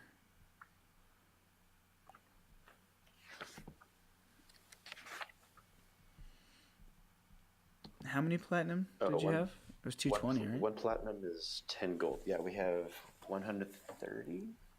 I'm looking at the treasury. This is what we got at it says Medusa's room, 1,100 silver, 130 platinum. Yeah, so you have 1,300 gold pieces in platinum.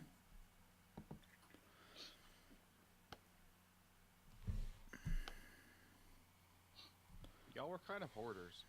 Mm. Yeah. Brad, was that road what I think it was? What's that? You're gonna have to identify it, dude. I mean, come on.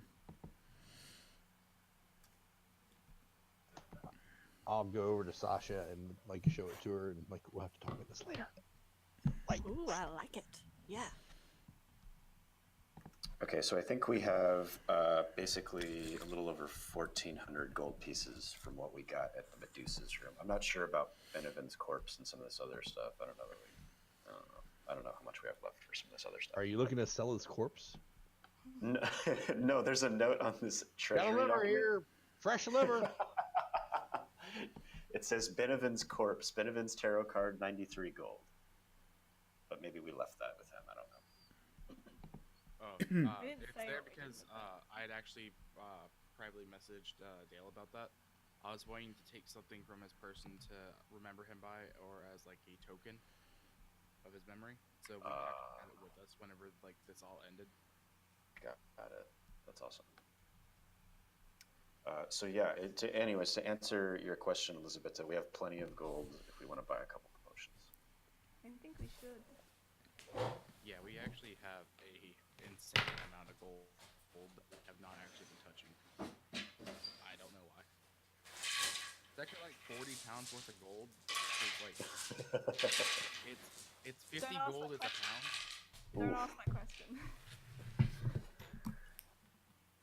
Because then Brad will start doing encumbrance stuff with us. Ha! I've been tracking most of my weight already. I don't think I'm personally carrying anything that's that heavy. Roland might be carrying stuff that's that heavy. Yeah. I haven't. He was supposed to have everything on his person. I think it'd actually be fine. My encumbrance before, like including the change in weaponry, is 33 pounds. So not too bad.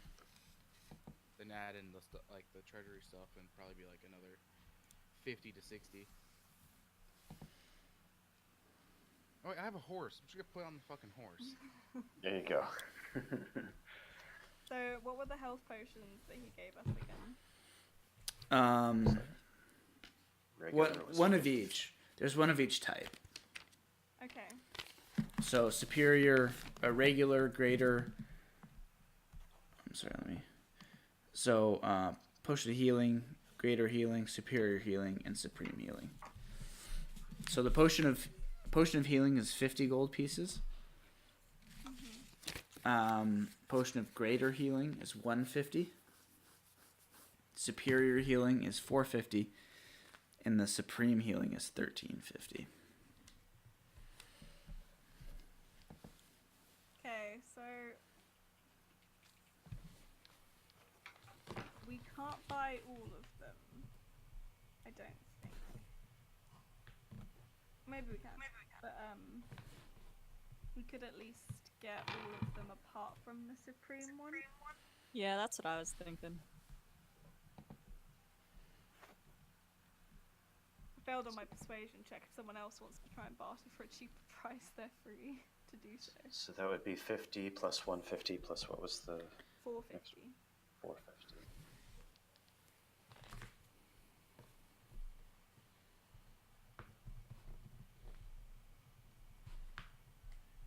So 650 gold for all three with the current price.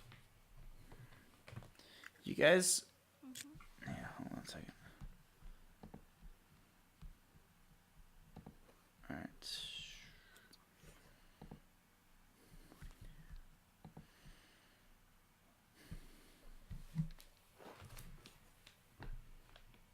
Well, I that's fine by me, unless I don't know, unless someone knows a friendly squirrel that can talk him down. Nope. Wait. Could we just have Sai turn into a squirrel? Oh no. Oh, now there's a thought. Can he talk as a squirrel? All I'm saying is, like, if he just says, "Would you lower the price if I did this?" and then turn to a squirrel and just start dancing, like, Sai, can you do that? What? Turn into a squirrel. Well, that's kind of a nutty idea, but yeah, I can do that. We just saw the comment. I opened the door for it. Walked right in. Yep.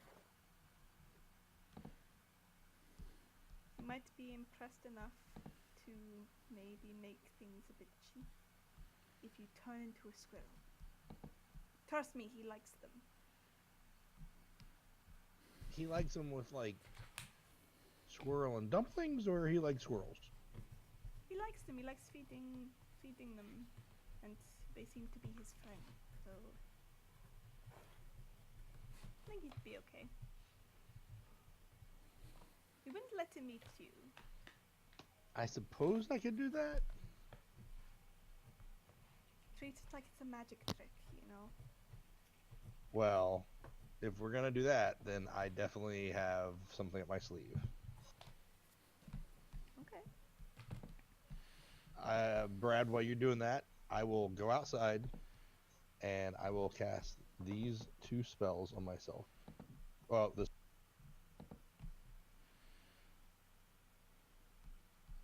Okay.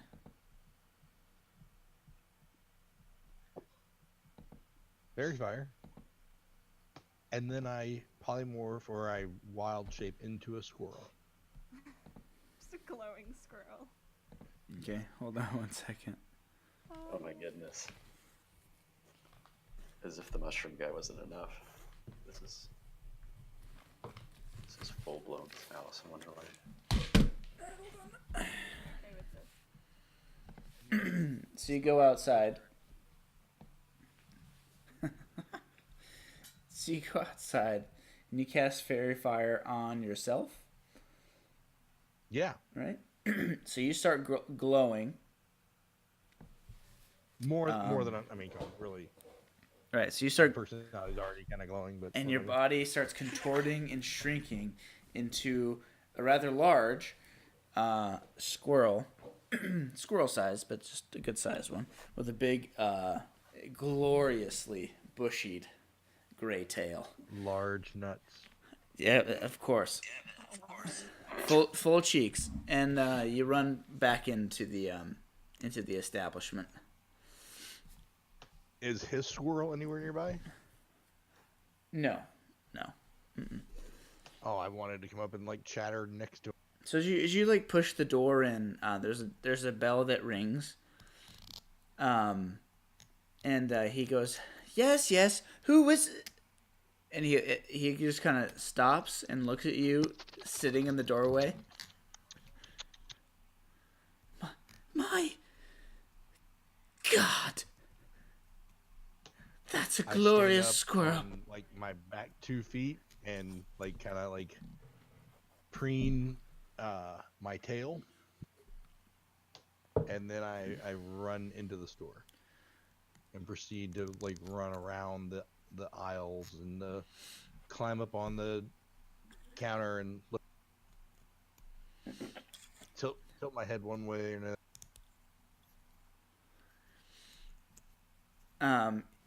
He just kind of like walks up to you just in awe of your glory. And he kind of reaches over, just looking you straight in the eye, and grabs the pencil and the paper and starts scribbling something down onto it, tears it off, and folds it up. And without even looking, he hands it to you, Chaya, and like kind of wiggles his hand, like indicating he wants you to grab it. Chaya, you better not sell me. I'll open the note. It says, Child. "Quick, lock that door."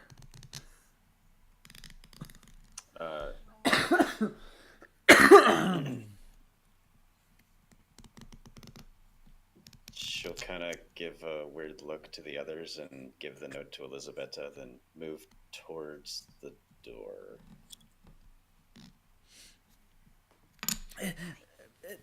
Master Squirrel, may I ask you a question? Will you? Absolutely. Can you talk as a squirrel? I nod my head. Okay. You are the most beautiful squirrel I've ever seen. No.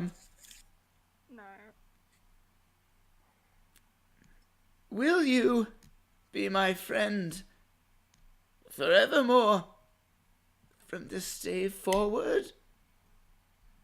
I promise I will give you everything you'll ever need. Is he proposing? He's proposing to the squirrel.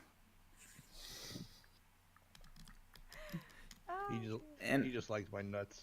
And he reaches under the counter and just starts like scrabbling for something, and he brings out he does bring out a ring.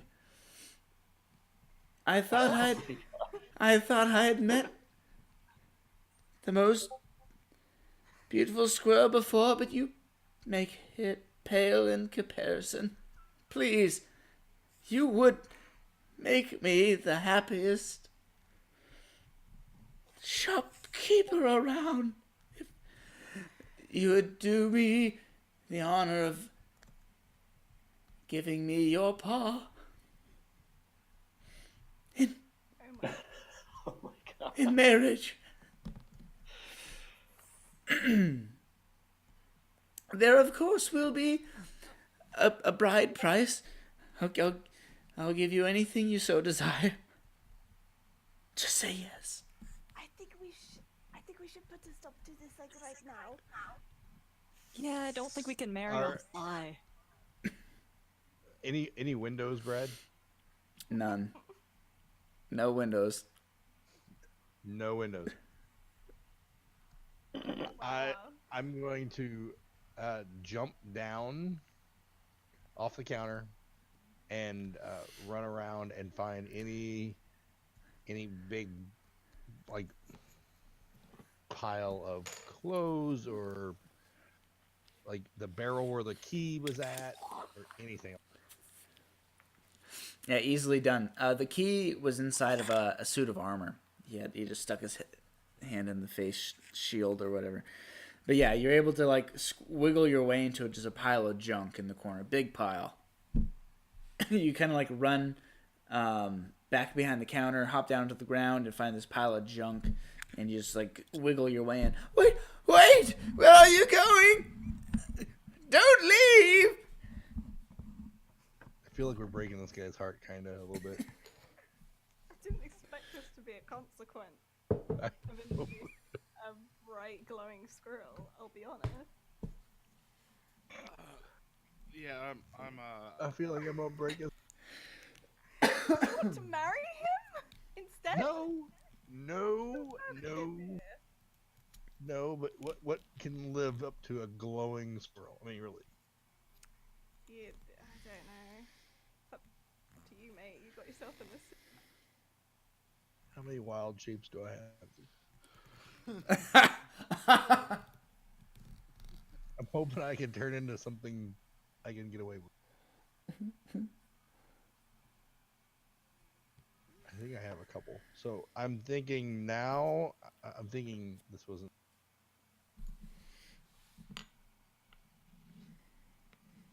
So I'm. Can you go from wild shape to wild shape, or do I have to go back into being a person? No, I don't think so. Yeah, I think you just go from thing to thing. So I'm thinking like a little bitty field mouse, Okay. and like running and hiding, and I was You are probably. still glowing. Well, he could drop that if Well, he I can wants. drop that. Okay. Okay. And I I dash for the door, Okay. and I'm thinking that there'd be a crack. So you change into a field mouse, a little bitty field mouse, brown, boring, and as you race out of the pile of junk, he sees has a you. cat. He sees you and goes, Get out of here, mouse! You're nothing compared to the squirrel. Get out of here! You shame me with your sight, squirrel! Quick! Come out! Fletchered with his robe. And he starts digging around in the pile of junk, and you're able to make it to the door, though the door is closed. So we're just going And to... no, you can squeeze out. You're able to squeak out. We're just, Nice. We're just Nice. going to take these healing potions and leave. He like turns, looks over his shoulder with this like mad look. Like he's going crazy. But wait! You must pay for those. And he turns back, starts digging through the. We'll pay. Put the money on the counter. He starts digging and keeps digging. His tears are like streaming down his face. Squirrel, don't leave. Someone please put some of the party gold on the table. I would like to leave this man to his misery.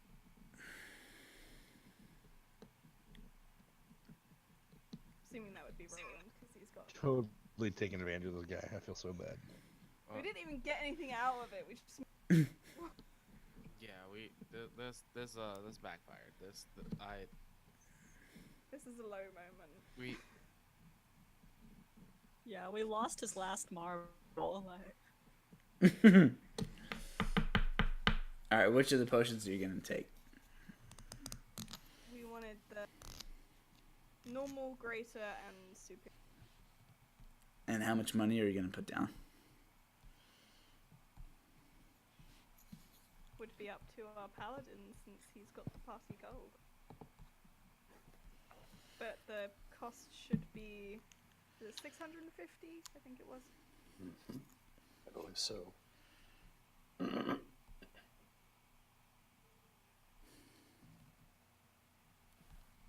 Chip? Sorry, I'm on the phone right now. What was that? So the guy's not paying attention. The healing potions we're gonna take would be worth 650. You're free to put down Yeah, I'm whatever gonna put amount. I'm gonna put that gold down. Okay. Yeah. He's not entirely beyond redemption. Okay, now. so I say we just take these and we divide them up later. I want to get out. agreed. I'm gonna hightail out. Alright. Then you have those potions, and you're minus that gold, and you're out of the store. And, yeah, you exit the store, and, he, like, locks the door behind you. What just happened? Can anyone explain that to me, or? I think that man was trying to propose to a squirrel. I think so too. We broke him. We did. This has been a different kind of day. I was just thinking that he would think, oh, that's a cool squirrel, that's a cool trick, you know. Maybe give us 50 gold off of the... Okay. Yeah.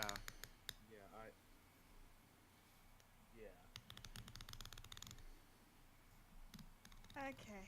So, what do we do now? I almost don't know what to do with myself after that. Master Tozin, you helped us defeat what did people call it? The Gorgon or whatever? So a portion of our gold is yours if you wish to purchase anything while you're here. At the moment, I guess we're not. I will decline.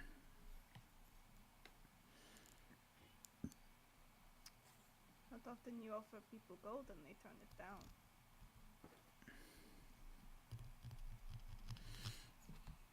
In fact, We could... I might have some business to take. Yes, I might have some business to take care of. Well, you're in.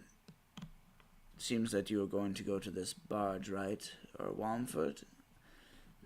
I'll catch up with you there. I might have to do some investigating of my own.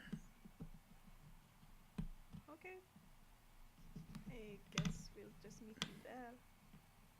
Indeed. I believe I found some fast friends in you.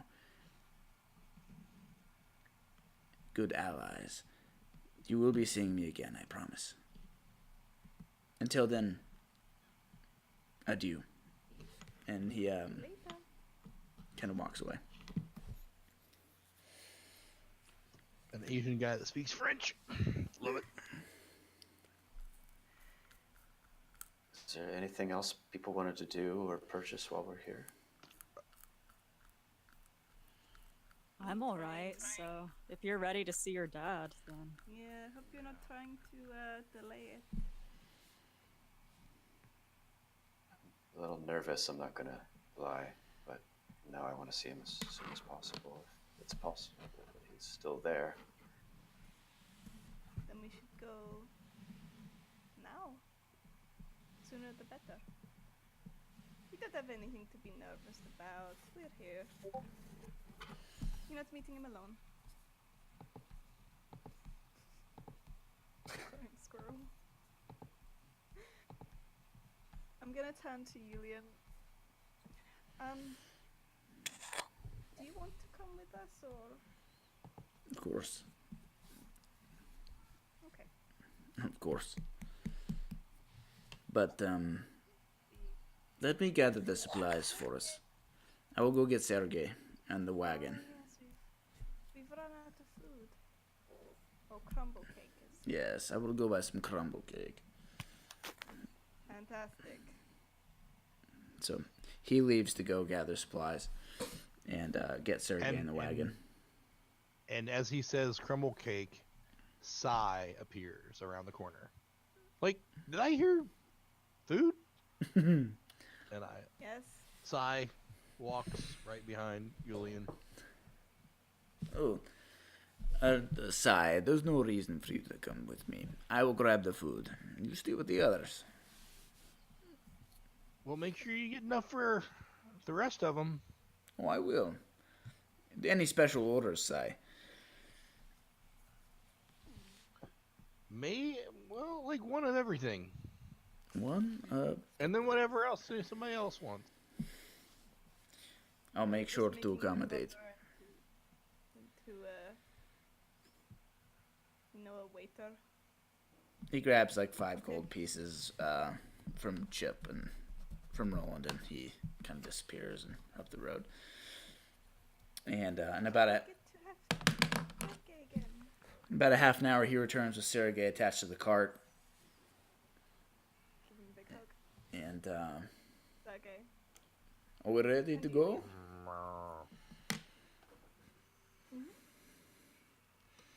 All right.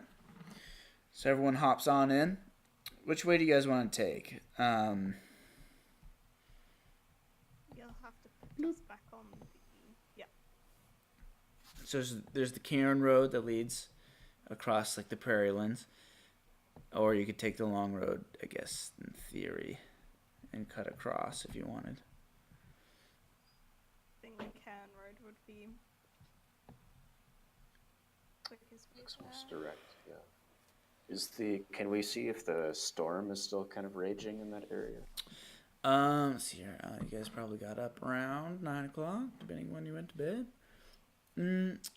So it's probably about noon-ish, I guess. And you can still see storm clouds, darkened skies to the southeast, but it doesn't look as intense as it did the day before.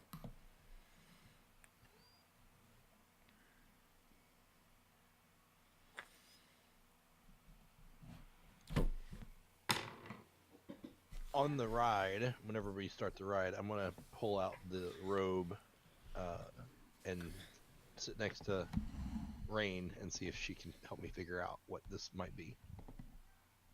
Okay. Oh yeah, she'll start the identify thing. I shake it out and more dust, I'm sure, comes out of it.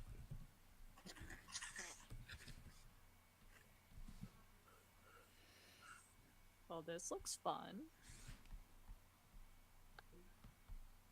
Okay. Let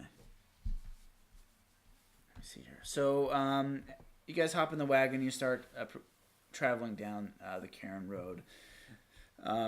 using identify as a ritual, right? Correct? Basically, you unroll this dusty robe, and you see it has a number of strange patches sewn into it. And you're able to figure out that these patches have magical qualities to them, transmutation magic weaved into the various stitches and fabric of the patches themselves. And you're able to ascertain that when you tear these patches off the robe and throw them on the ground, they become whatever the patch is. They become what?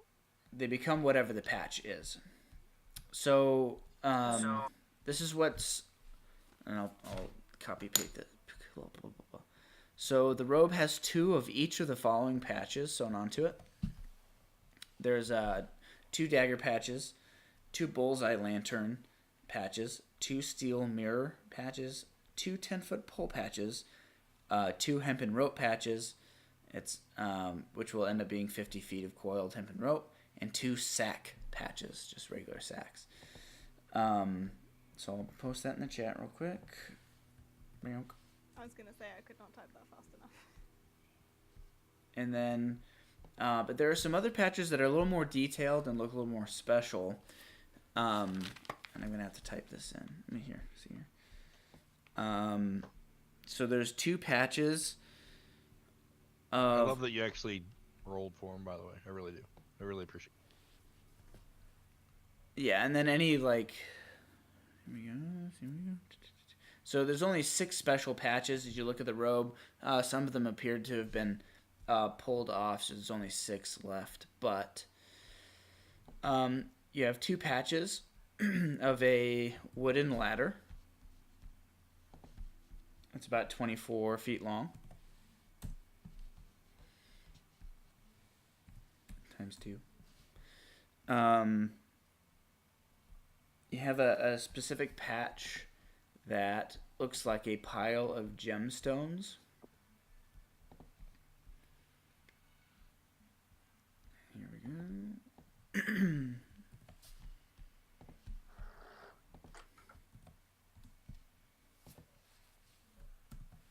Oh, darn it. That didn't work.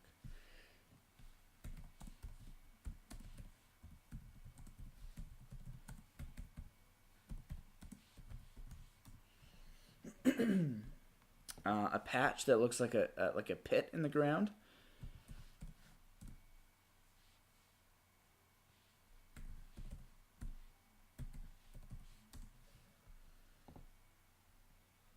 Let's see here. And then there's this one. And I'll explain them in a minute.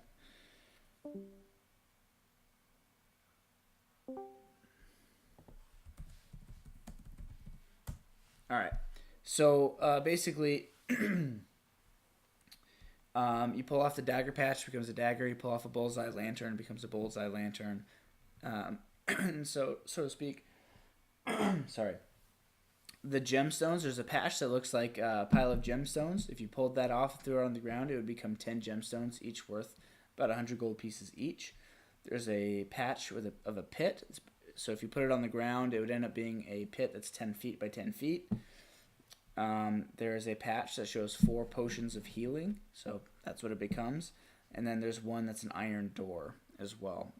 Now the iron door can be a maximum of 10 feet by 10 feet, and it will fit any space. So if you go up to a hole in the rock and you put this patch there, it'll form fit it to that hole in the rock or door or wall or whatever.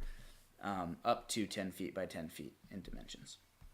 And then the wooden ladders are that. Just wooden ladders that are 24 feet long.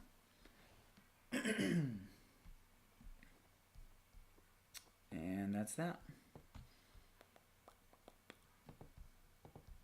See here. All right, guys. Tell the rest of us about it, or would you keep it to yourself? Oh no, she's like describing this all, you know. Well, that's pretty cool.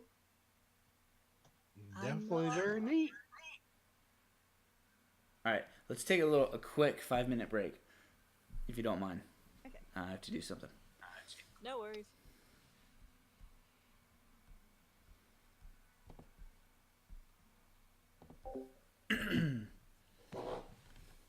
I do feel bad that we broke the trader. Yeah, that backfired so bad. What the heck? I think How we had much- just we how had gotten much everything weird? out of him we should have gotten out of him, and that was Brad's way of saying quit abusing him. Yeah, don't abuse your power. Yep. So yeah, Sai got proposed to. Yep. What can you even say about that? It's the nuts, man. It's the nuts. It just evolved.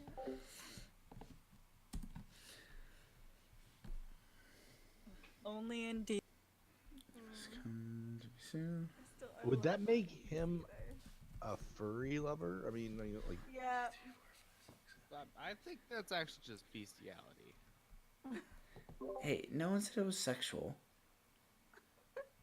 No one said it Saw wasn't. it in his eye. That's true. He's celibate, but just loves himself, Technically speaking, but loves he'd Squirrel have advantage on Company. trying to hit it. Loves It's Squirrel gonna be Company. like Lemmy Winks from South Park, isn't it?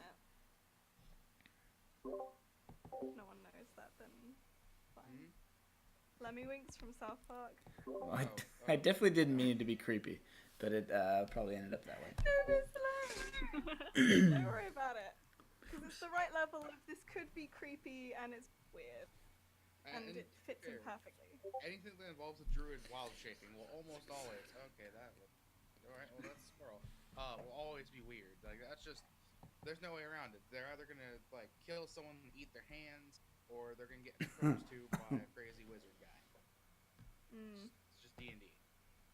Beast shape opens up a can of worms, really. It's possibly even an actual worm. So many possibilities. I look forward to them. Yeah. By this the way, I one might still actually haven't be seen- more what he looked like. How did you find a glittery squirrel? Skills, young Charlotte. You certainly have those. You gotta go to that weird part of the internet. Still haven't chosen an invocation, by the way. I don't know what to pick. All right, Brett, are you there? I can tell you what you need to do. I'm here. Sorry. Yep. All right. There you go. That's from your pops.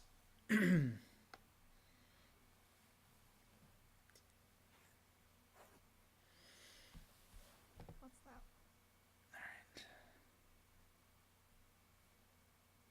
It's not that fun though, Kurt, to just attack twice. Other people can do that. That's boring. Yeah, but you can't. But you could. Well, I could, but I don't know if I want to. I could be doing stuff like, you know, having a swarm of flies around me. Okay, so you're a pile of crap. Who? I So was thinking more Bringer of the Apocalypse and Plague and Death and Doom, but you know, if you want to go with literal Yeah, edge buddies.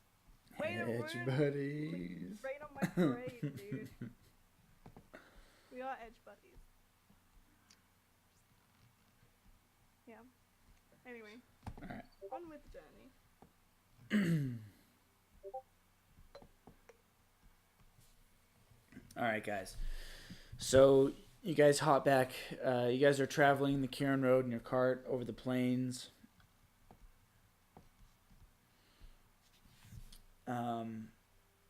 Off to the southeast, towards the direction you're going, you see that the sky is dark gray, but not as black and stormy as it was before. You don't see any flashes of lightning. You do see the hazy, kind of cloud-like look of falling rain in the area, but again, not in the torrential, kind of scary rain that kind of fashion you saw before. You spend the next 8 hours or so traveling the road from Red Larch to the Barge-Right Inn. During that time, you pass people on the road coming to and fro. Some of them seem to be moving items in wagons. They look bedraggled and perhaps scared as they pass you on the road.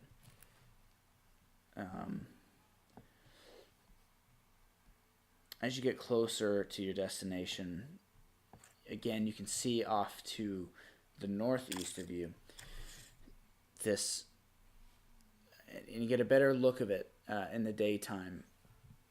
In the late afternoon, this huge tree.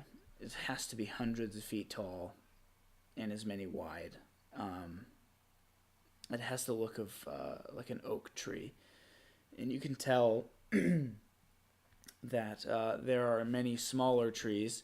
They look small in comparison, but they are normal sized trees, and many of them that are growing outward, it seems, from the base, the trunk of this huge tree, almost like a small forest growing over here. You continue south along the Cairn Road till you reach, eventually, the base of a large hill. And on top of this hill, you see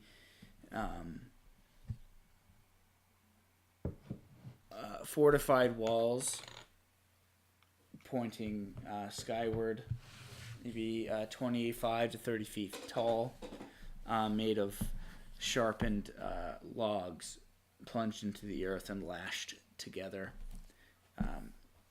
Think like a frontier kind of fort look. Give me a second here.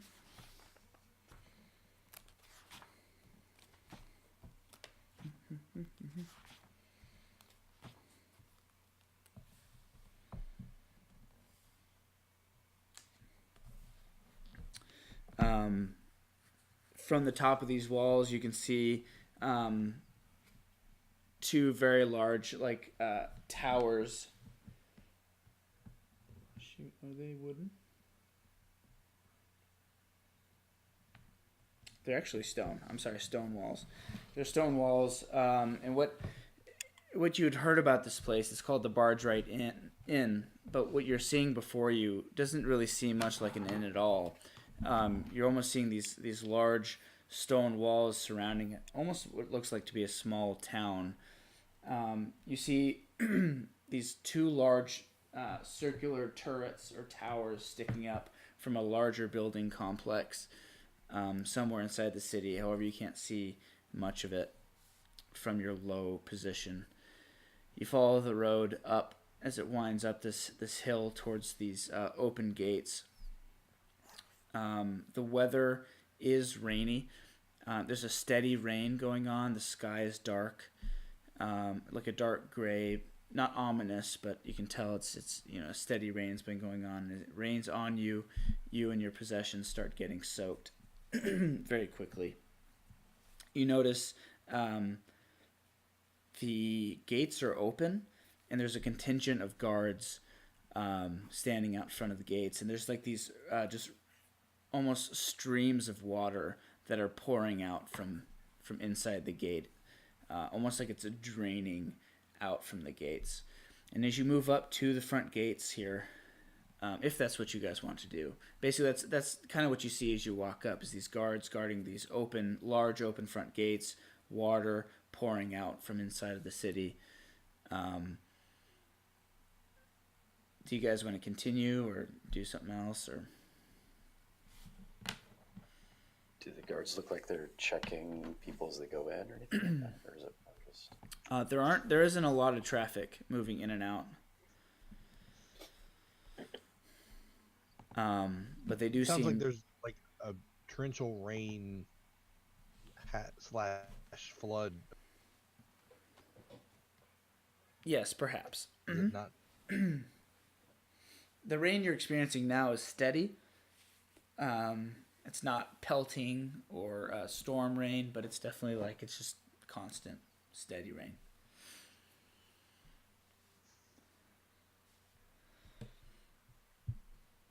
And when you get there, it's getting on towards evening time. Actually, it's probably night. Actually, night has fallen by the time you get there. So you can see torch lights and coming from inside the walls.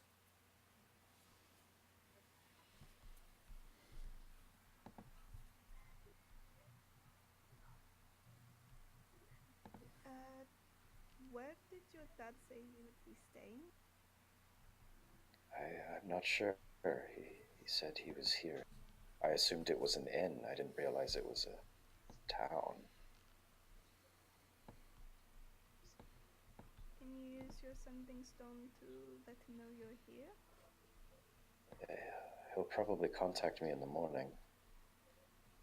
But I don't think I can use it until then.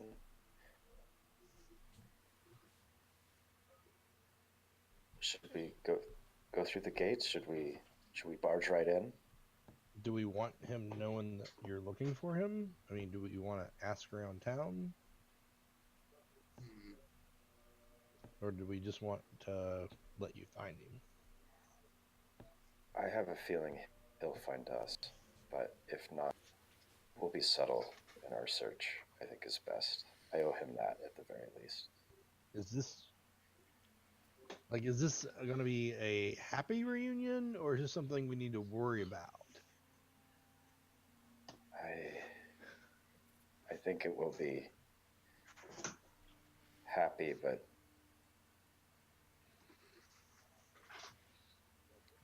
I really want to ask if it's going to be anything like Roland reuniting with his father, but Sai doesn't know the story of that. No, that's true. I don't think my father would ever lose hope to the point where he joined one of these cults, but I'm sure Roland felt the same thing about his own father.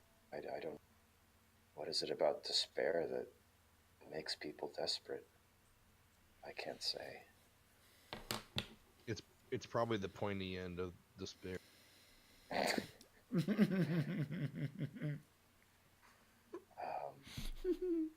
don't know. I suppose we should find lodging for the night? Yeah. It's raining and it's nighttime, and I doubt that camping out's really much of an option, given how damp it is now. I'm starting to miss the mask. It would keep my face dry. I can't imagine what I would smell like. Yeah, I imagine you get really muggy under there. I say from behind a helmet. Yeah. Chaya will approach the guards just to see if it looks like they're going to let us pass, or if it looks like we have to do some talking.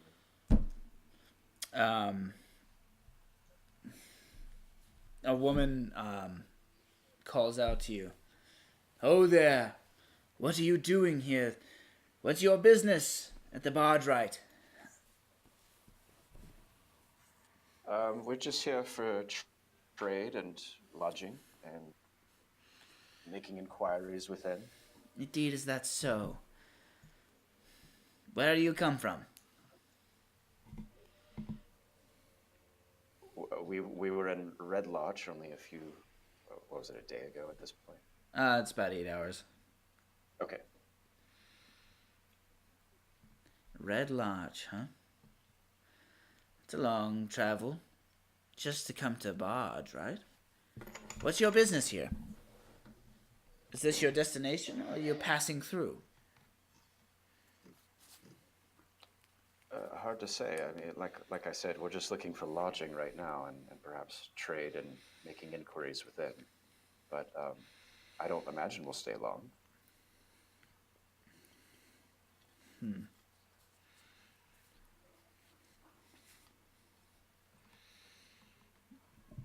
May we pass, or is there something going on we should be aware of? Yes, there is something going on, and I'm trying to figure out if you are aware of it.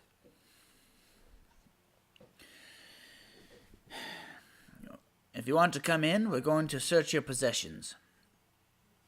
That's for certain.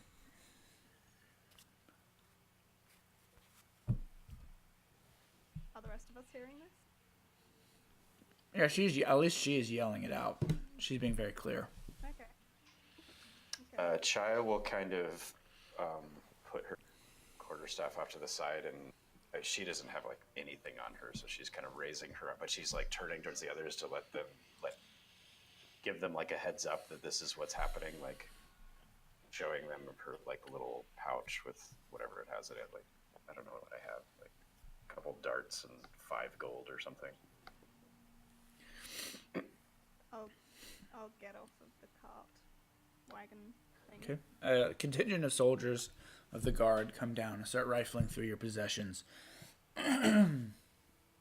with no restraint. Through your bags, through your whatever's in the cart. Eventually, they finish their search, and one of the guard walks back to what seems to be the captain of the guard, whispers in her ear. Seems you have many strange possessions. You don't seem to be traders. But they're all legally acquired. That remains to be seen. Strange things for strange people. What can I say? It's not wrong. You hear a woman's voice call out, "Chalaska, come here." One Not the moment. first time that's happened, by the way. I'm just saying. And the captain of the guard walks behind the gates. You can see her speaking to somebody in animated motions, and eventually she comes back. You may enter the city, but you are to go straight to the inn. You go straight to the inn. You are to meet with the innkeeper there. Apparently, she has some business with you. What's your name? Yeah. I mean, so we know we're looking for the right person. I mean, Trust me, she'll direct you to where you need to go. Onward! Inside! And the guards kind of pass, and they move off to the side and allow you passage into the city. So as you guys pull through these heavy gates, you do notice that once you pass through the interior of what you thought was going to be just, this a wayside inn, this is more than that. It's actually what appears to be almost like a small town. There's a collection of buildings.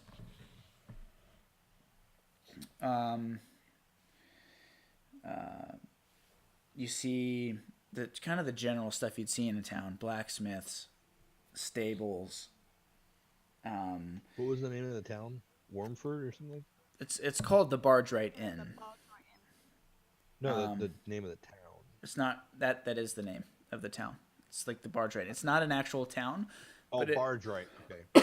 You see far to the west of it, at the furthest edge, you see this large. It's a large building with these two. I wonder if I can send you a picture of it to give you a little bit of scope. Hold on, I will. Give me 1 second. Okay, so we're towards the bottom of this map. I got you. Oh, you know what? I think there might actually be a map to put you guys on.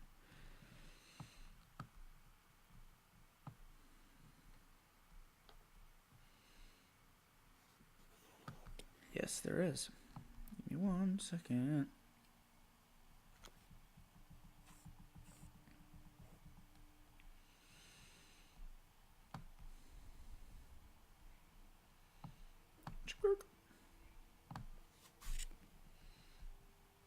I don't think you need tokens to see what's going on.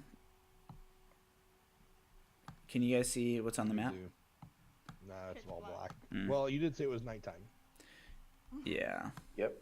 Hold on. No night vision. Let me. Or It's less night. accurate for some of us. I'm just like the only one who can see. Yeah. I can kind of see now.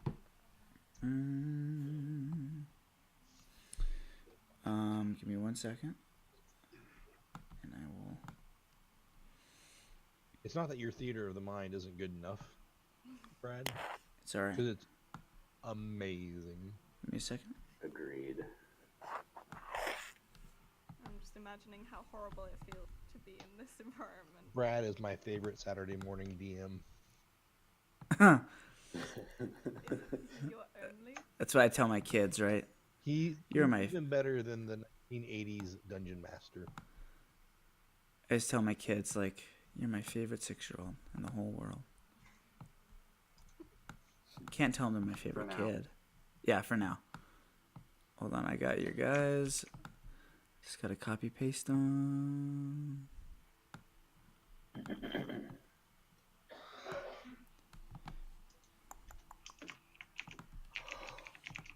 Oh, mercy.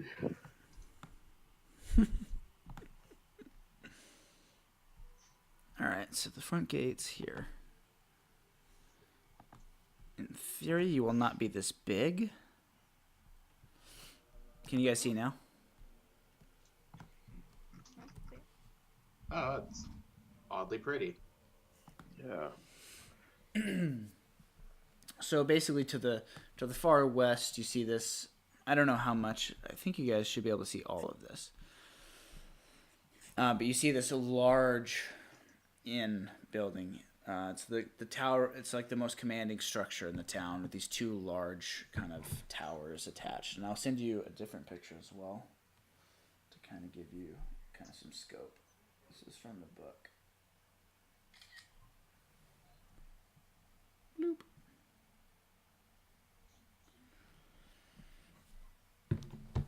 Now, as you move through the town, so again, originally you thought this was just like going to be a wayside inn, but you're now realizing this is more than that. You see these kind of stalls here that appeared to be empty at the time. As you move through the town, you see a blacksmith, stable, actual homes where people are living. But the streets themselves are almost under inches of water. Where it's not underwater, the ground is exceedingly muddy. You notice on some of these houses, you see the evidence of perhaps fire and damage, wood that has been split and rendered.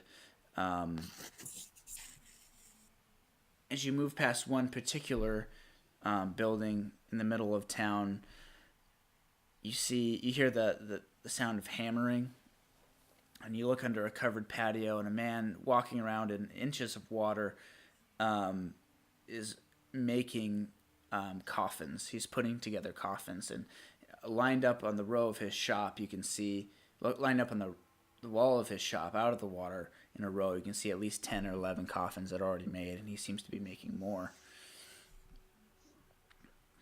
You pass through the entirety of the town. People, you don't see very many people at all.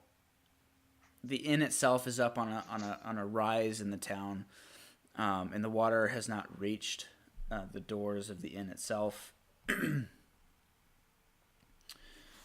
But right out front of the inn, it's almost like a little courtyard area.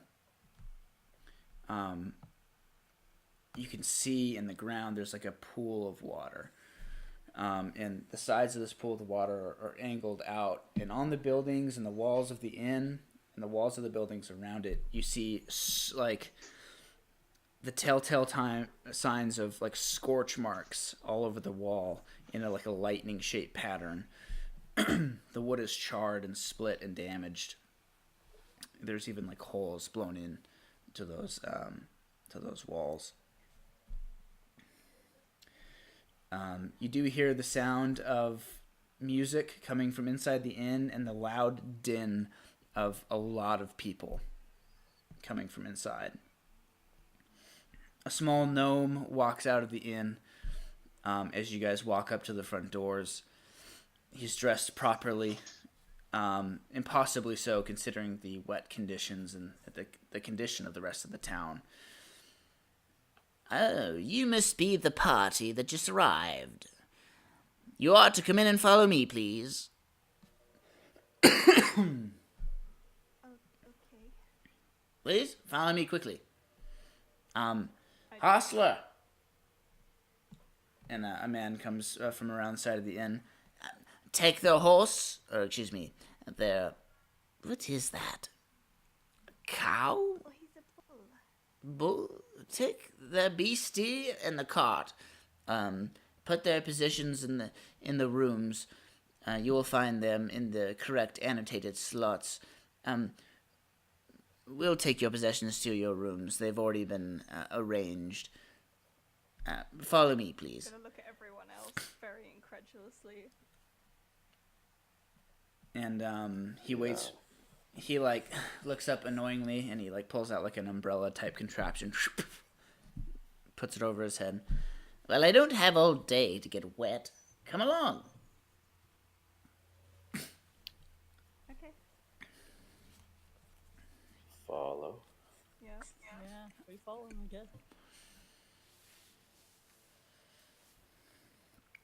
As you move into the inn, into what appears to be the common room, this is a very lushly appointed inn, but you can tell that it's basically being used as a shelter. There are tons of people in there, families, men, women, and children, who've carved out their little space inside this common room to sleep. People are talking, huddled under blankets, and you can see servers, rather, walking around, delivering food and warm beverages to warm people up. The gnome takes you into this kind of grandly appointed foyer that kind of blocks out the din and the noise of the refugees or the people that are seeking refuge, rather, in this common area. And he sits down behind a desk with neat stacks of paper all over it. And he starts writing. The lady of the inn will be...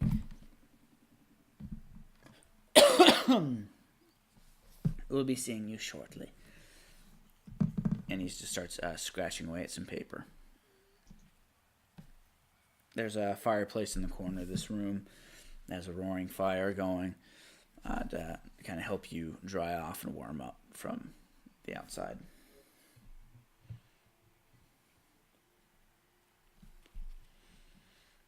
Just look at everyone else. Is anyone else very suspicious about all of this? Yeah, did you see all those coffins? Lot of coffin. What is happening here? No idea. I just had a realization. I don't actually know what a lot of coffins would be. Maybe that's just his only business. True. Because I've only ever seen one at a time, I feel like this town is in a lot of trouble. There did seem to be something that happened to some of these buildings.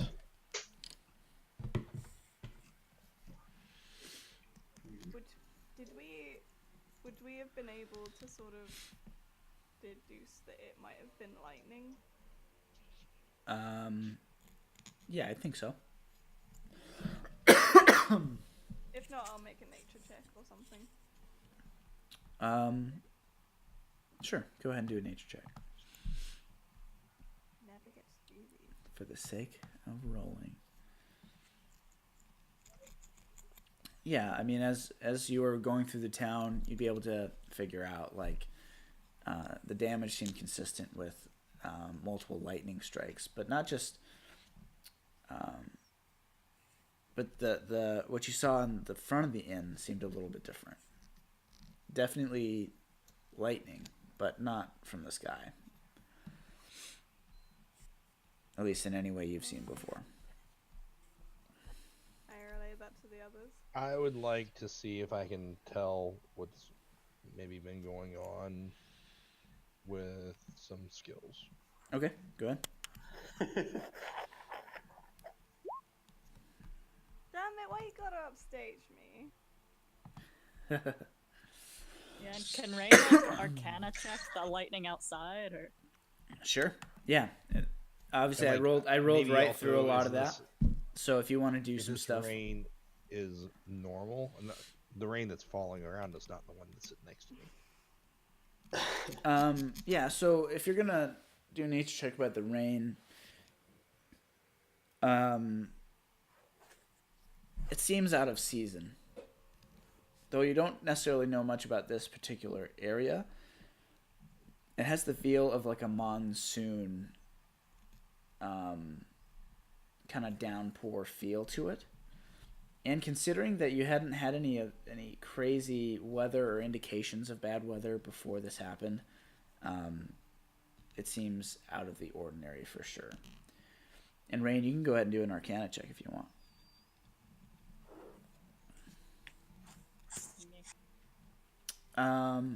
Yeah, I mean, you may be suspicious that due to these other circumstances that we're talking about, that maybe this is something to do with magic, but you're not sure. Chaya, needless to say, doesn't really care about the rain, but is looking for her dad everywhere she goes. And you didn't see him in the crowd of refugees in the tavern room, though you were looking for him.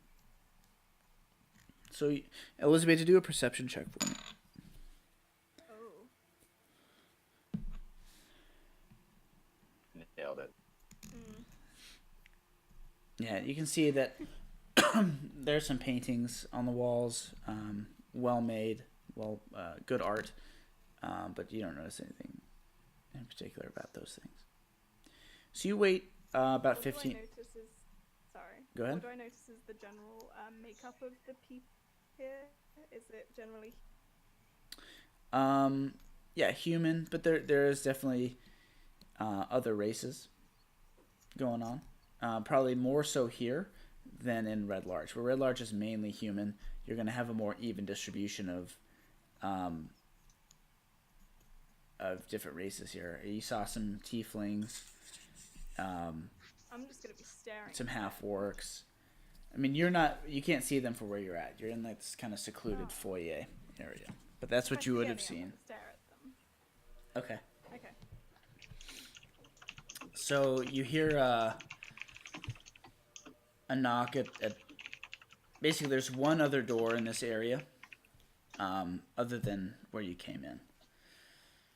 And you hear a slight knock on it, and a few seconds later the gnome looks up and says,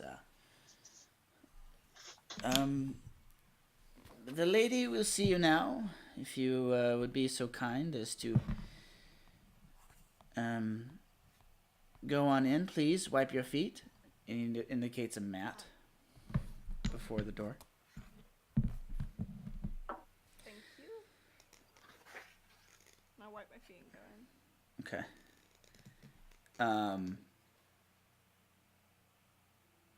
As you walk through the door, Julian follows, as does everyone else. You come into a richly appointed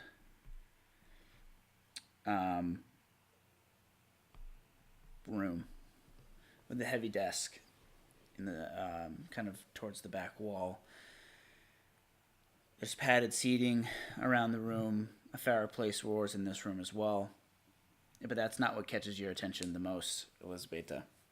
As you step into the room, you see a face that you hadn't seen for quite some time, about 9 years or so, sitting behind the desk. A beautiful face, if not a little more mature looking than it was the last time you saw it. The woman behind the desk looks up at you, and you recognize her as Galena, your sister. She looks up and smiles at you and Julian. Now, if there was 2 people in this whole world, I would have never expected to run into my inn. It would have been you 2. And yet here you are.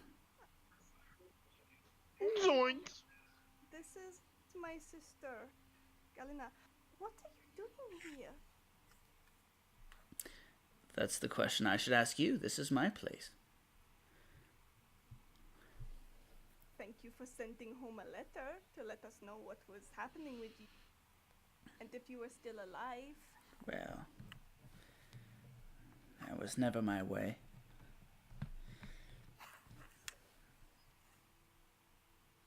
Glad you are still alive.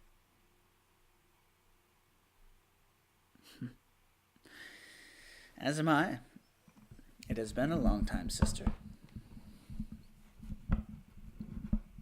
Yep. Julian? She gets up behind her desk and walks over to Julian and embraces him in a hug. It has been so long. Look at you. You've grown so big. So old. She pinches his cheeks. But I see the youngin' in you still. She turns to look at you. Elizabeth, and she pauses a moment. There remains a lot unsaid between us. But That is one way of putting it. Does she look normal like Julian, or does she look? Yes, she looks like a human female. Okay. She has this long blonde hair down to her lower back. And she reaches out, Elizabeth, and gives you an embrace. She wraps her arms around you. I kind of sort of awkwardly put my hands around her. I don't think we've ever hugged before. No, we haven't. A mistake I made a long time ago, but I'd like to rectify that. Okay. This is a lot. What's happening here? We can get into that. She indicates the chairs, walks back behind her desk, sits down.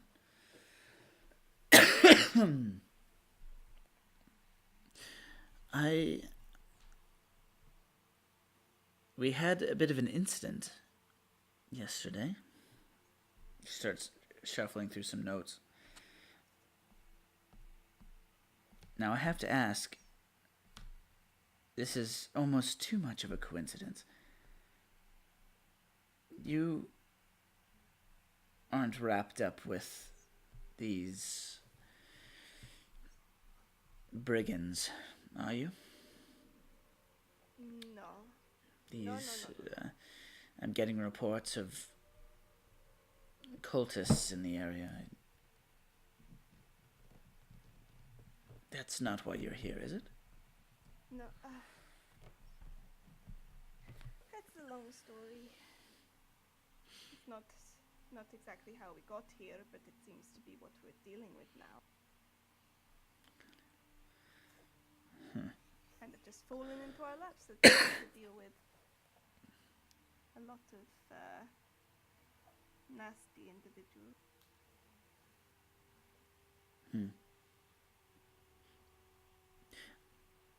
Though we are family, I truly haven't seen you in 9 years. I don't honestly know if I can trust you with information. It's up to you, but if you need any help, I can say that we are all very capable people. So Are you you might have to risk it. some type of warrior? What has become of my little sister? A lot of things have happened just in the past year, but And who are you? I've I'm sorry, gotten continue. things given to me, I guess. And who are your friends? Oh, sorry, that was very. So these are my friends. This is Chaya. Hello, pleased to meet you. This is Rain. Hello. And the big one in armor. That is Roland. Greeting. And we have someone who is slightly newer to the group, and I. Like I there. Interesting. Been interesting. We have Wait. another one who's not here at the Wait a minute. apparently going to be joining us. She starts shuffling through her papers kind of rapidly. She pulls out one in particular. Don't tell me that you are this group of heroes running around the area combating these cultists, are you? That's yes, How would... kind of made a bit of a reputation for ourselves. Not brought goodwill so far. One was seen wearing the mask of a Hathran. Yes, about that. You didn't. I Are you? Are you a Hathran? may have. No, I kind of just stole. You- Stole a mask. Don't. That is very much like you. I liked the mask. I always wanted one, and I only very recently learned that it isn't something I should be hiding behind. Well, perhaps we should speak more of this later, but I can tell you, I think, what happened. You see, yesterday, around 11, the 12th hour of the day, there was this group of strangers that came through the gates. We didn't think nothing of them. People come and go as they wish at the barge ride. We welcome trade. We welcome visitors of all shapes, sizes, and abilities.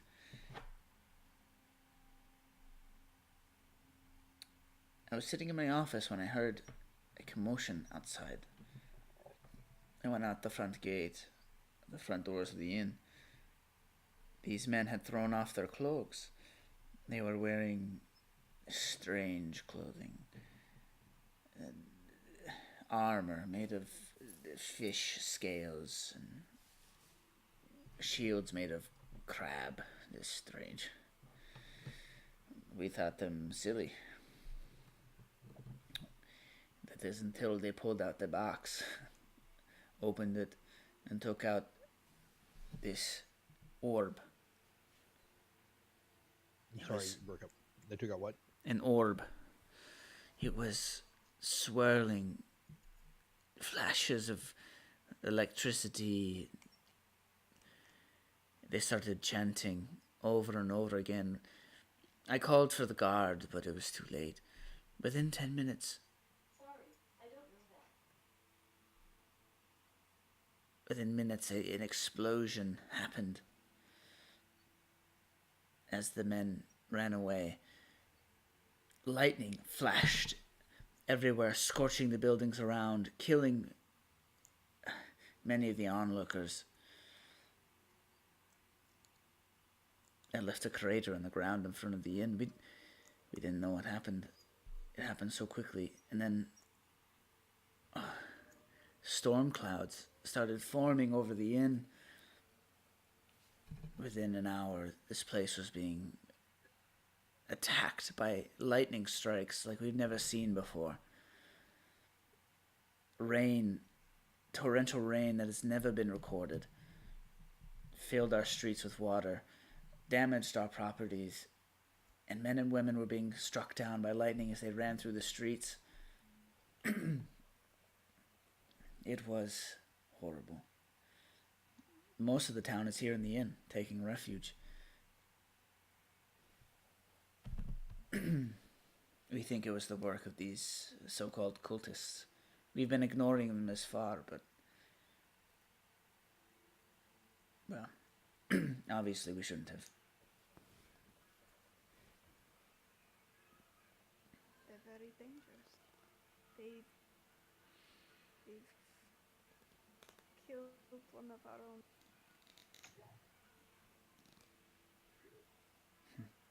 I'm not sure what we can do.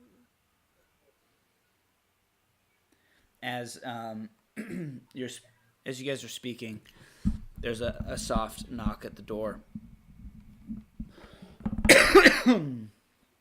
And a man peeks his head in. I'm sorry, hold on 1 second. Sorry, I have a cold, as we've said before. And a handsome, kind of older, kind of middle-aged man sticks his head in. Excuse me, Galena. We're going to need more provisions for... And he kind of stops mid-sentence as he looks over at you, Chaya, and your eyes meet, and his eyes widen, and it's your father. Chaya! And he opens the door, and he, like, runs in, and he, like, races over to you and wraps his arms around you as you're sitting down, and he, like, lifts you up off of the seat bodily and swings you around in a circle. I can't believe it's you! Chaya just breaks down into tears. Father, I'm so sorry. He puts you down and holds you at arm's length, and tears are streaming down his own face. For what? For betraying you, for betraying our trust. You didn't betray me. You were doing what I would have done at your age. You were making a name for yourself, and a good one. I'm sorry. I should have supported you. Had I gone in there with you, had I been there with you, none of that would have happened. I saw you hang. How is this possible? Well, apparently I can hold my breath for an extremely long time. She just wraps him in her arms and just kind of breaks down and kind of goes to her knees like a little girl. Just kind of hugs him. I didn't think that it was really you, and I thought someone was getting back at me for my work. I couldn't believe it.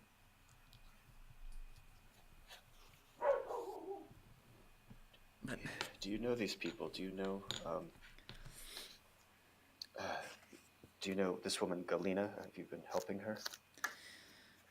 Not for very long. It just, with what happened yesterday, I've been staying here for some time, since I've been messaging you. I've been staying here since I escaped from the cold. I had some old contacts here at the Barge Right Inn, and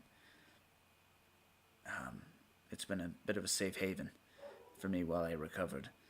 And as he says that, you kind of look at him, and he looks haggard, thinner than you remember. His chinks are kind of sunken in. And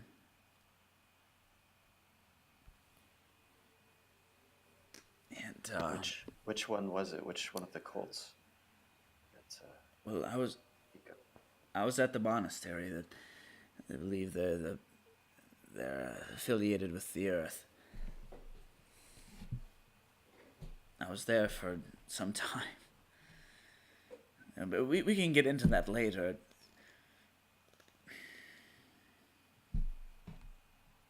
It's good to see you. yes, And he of course. embraces you again. This is too good to be true. Galena, I'm sorry. You'll have to excuse me. We need more food and provisions for the people outside. But I won't be able to. I need this time.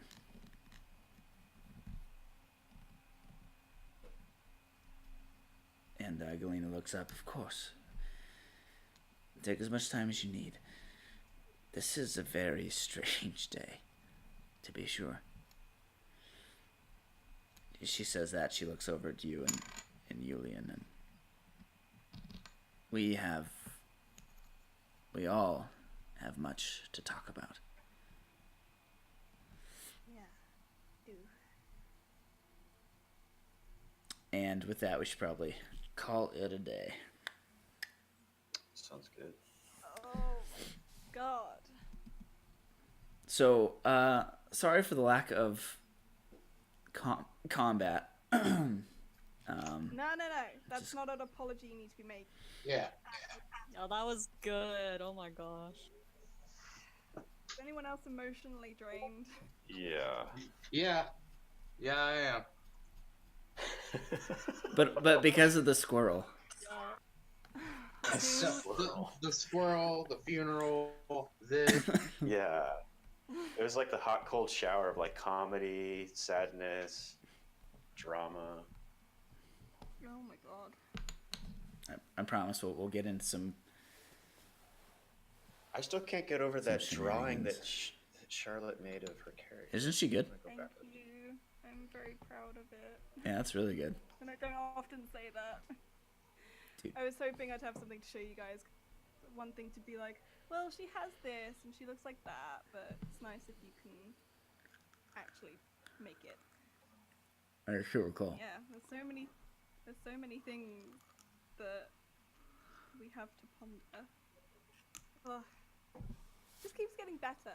I think that there's like, oh, surely there's nothing else he's gonna throw at us. And then I'm wrong. Yeah. Oh. Well done, everyone. Brett, I think you're a better role player than you probably give yourself credit for, because Yeah, you're Yeah, great. I like felt the emotion. Very, very on top of it, man. You were good today, yeah. You alright? Yeah, me? Yeah, sorry. he's just ill. I am Sorry ill. about him. Oh. Poor Yeah, it Dale was has to awesome session.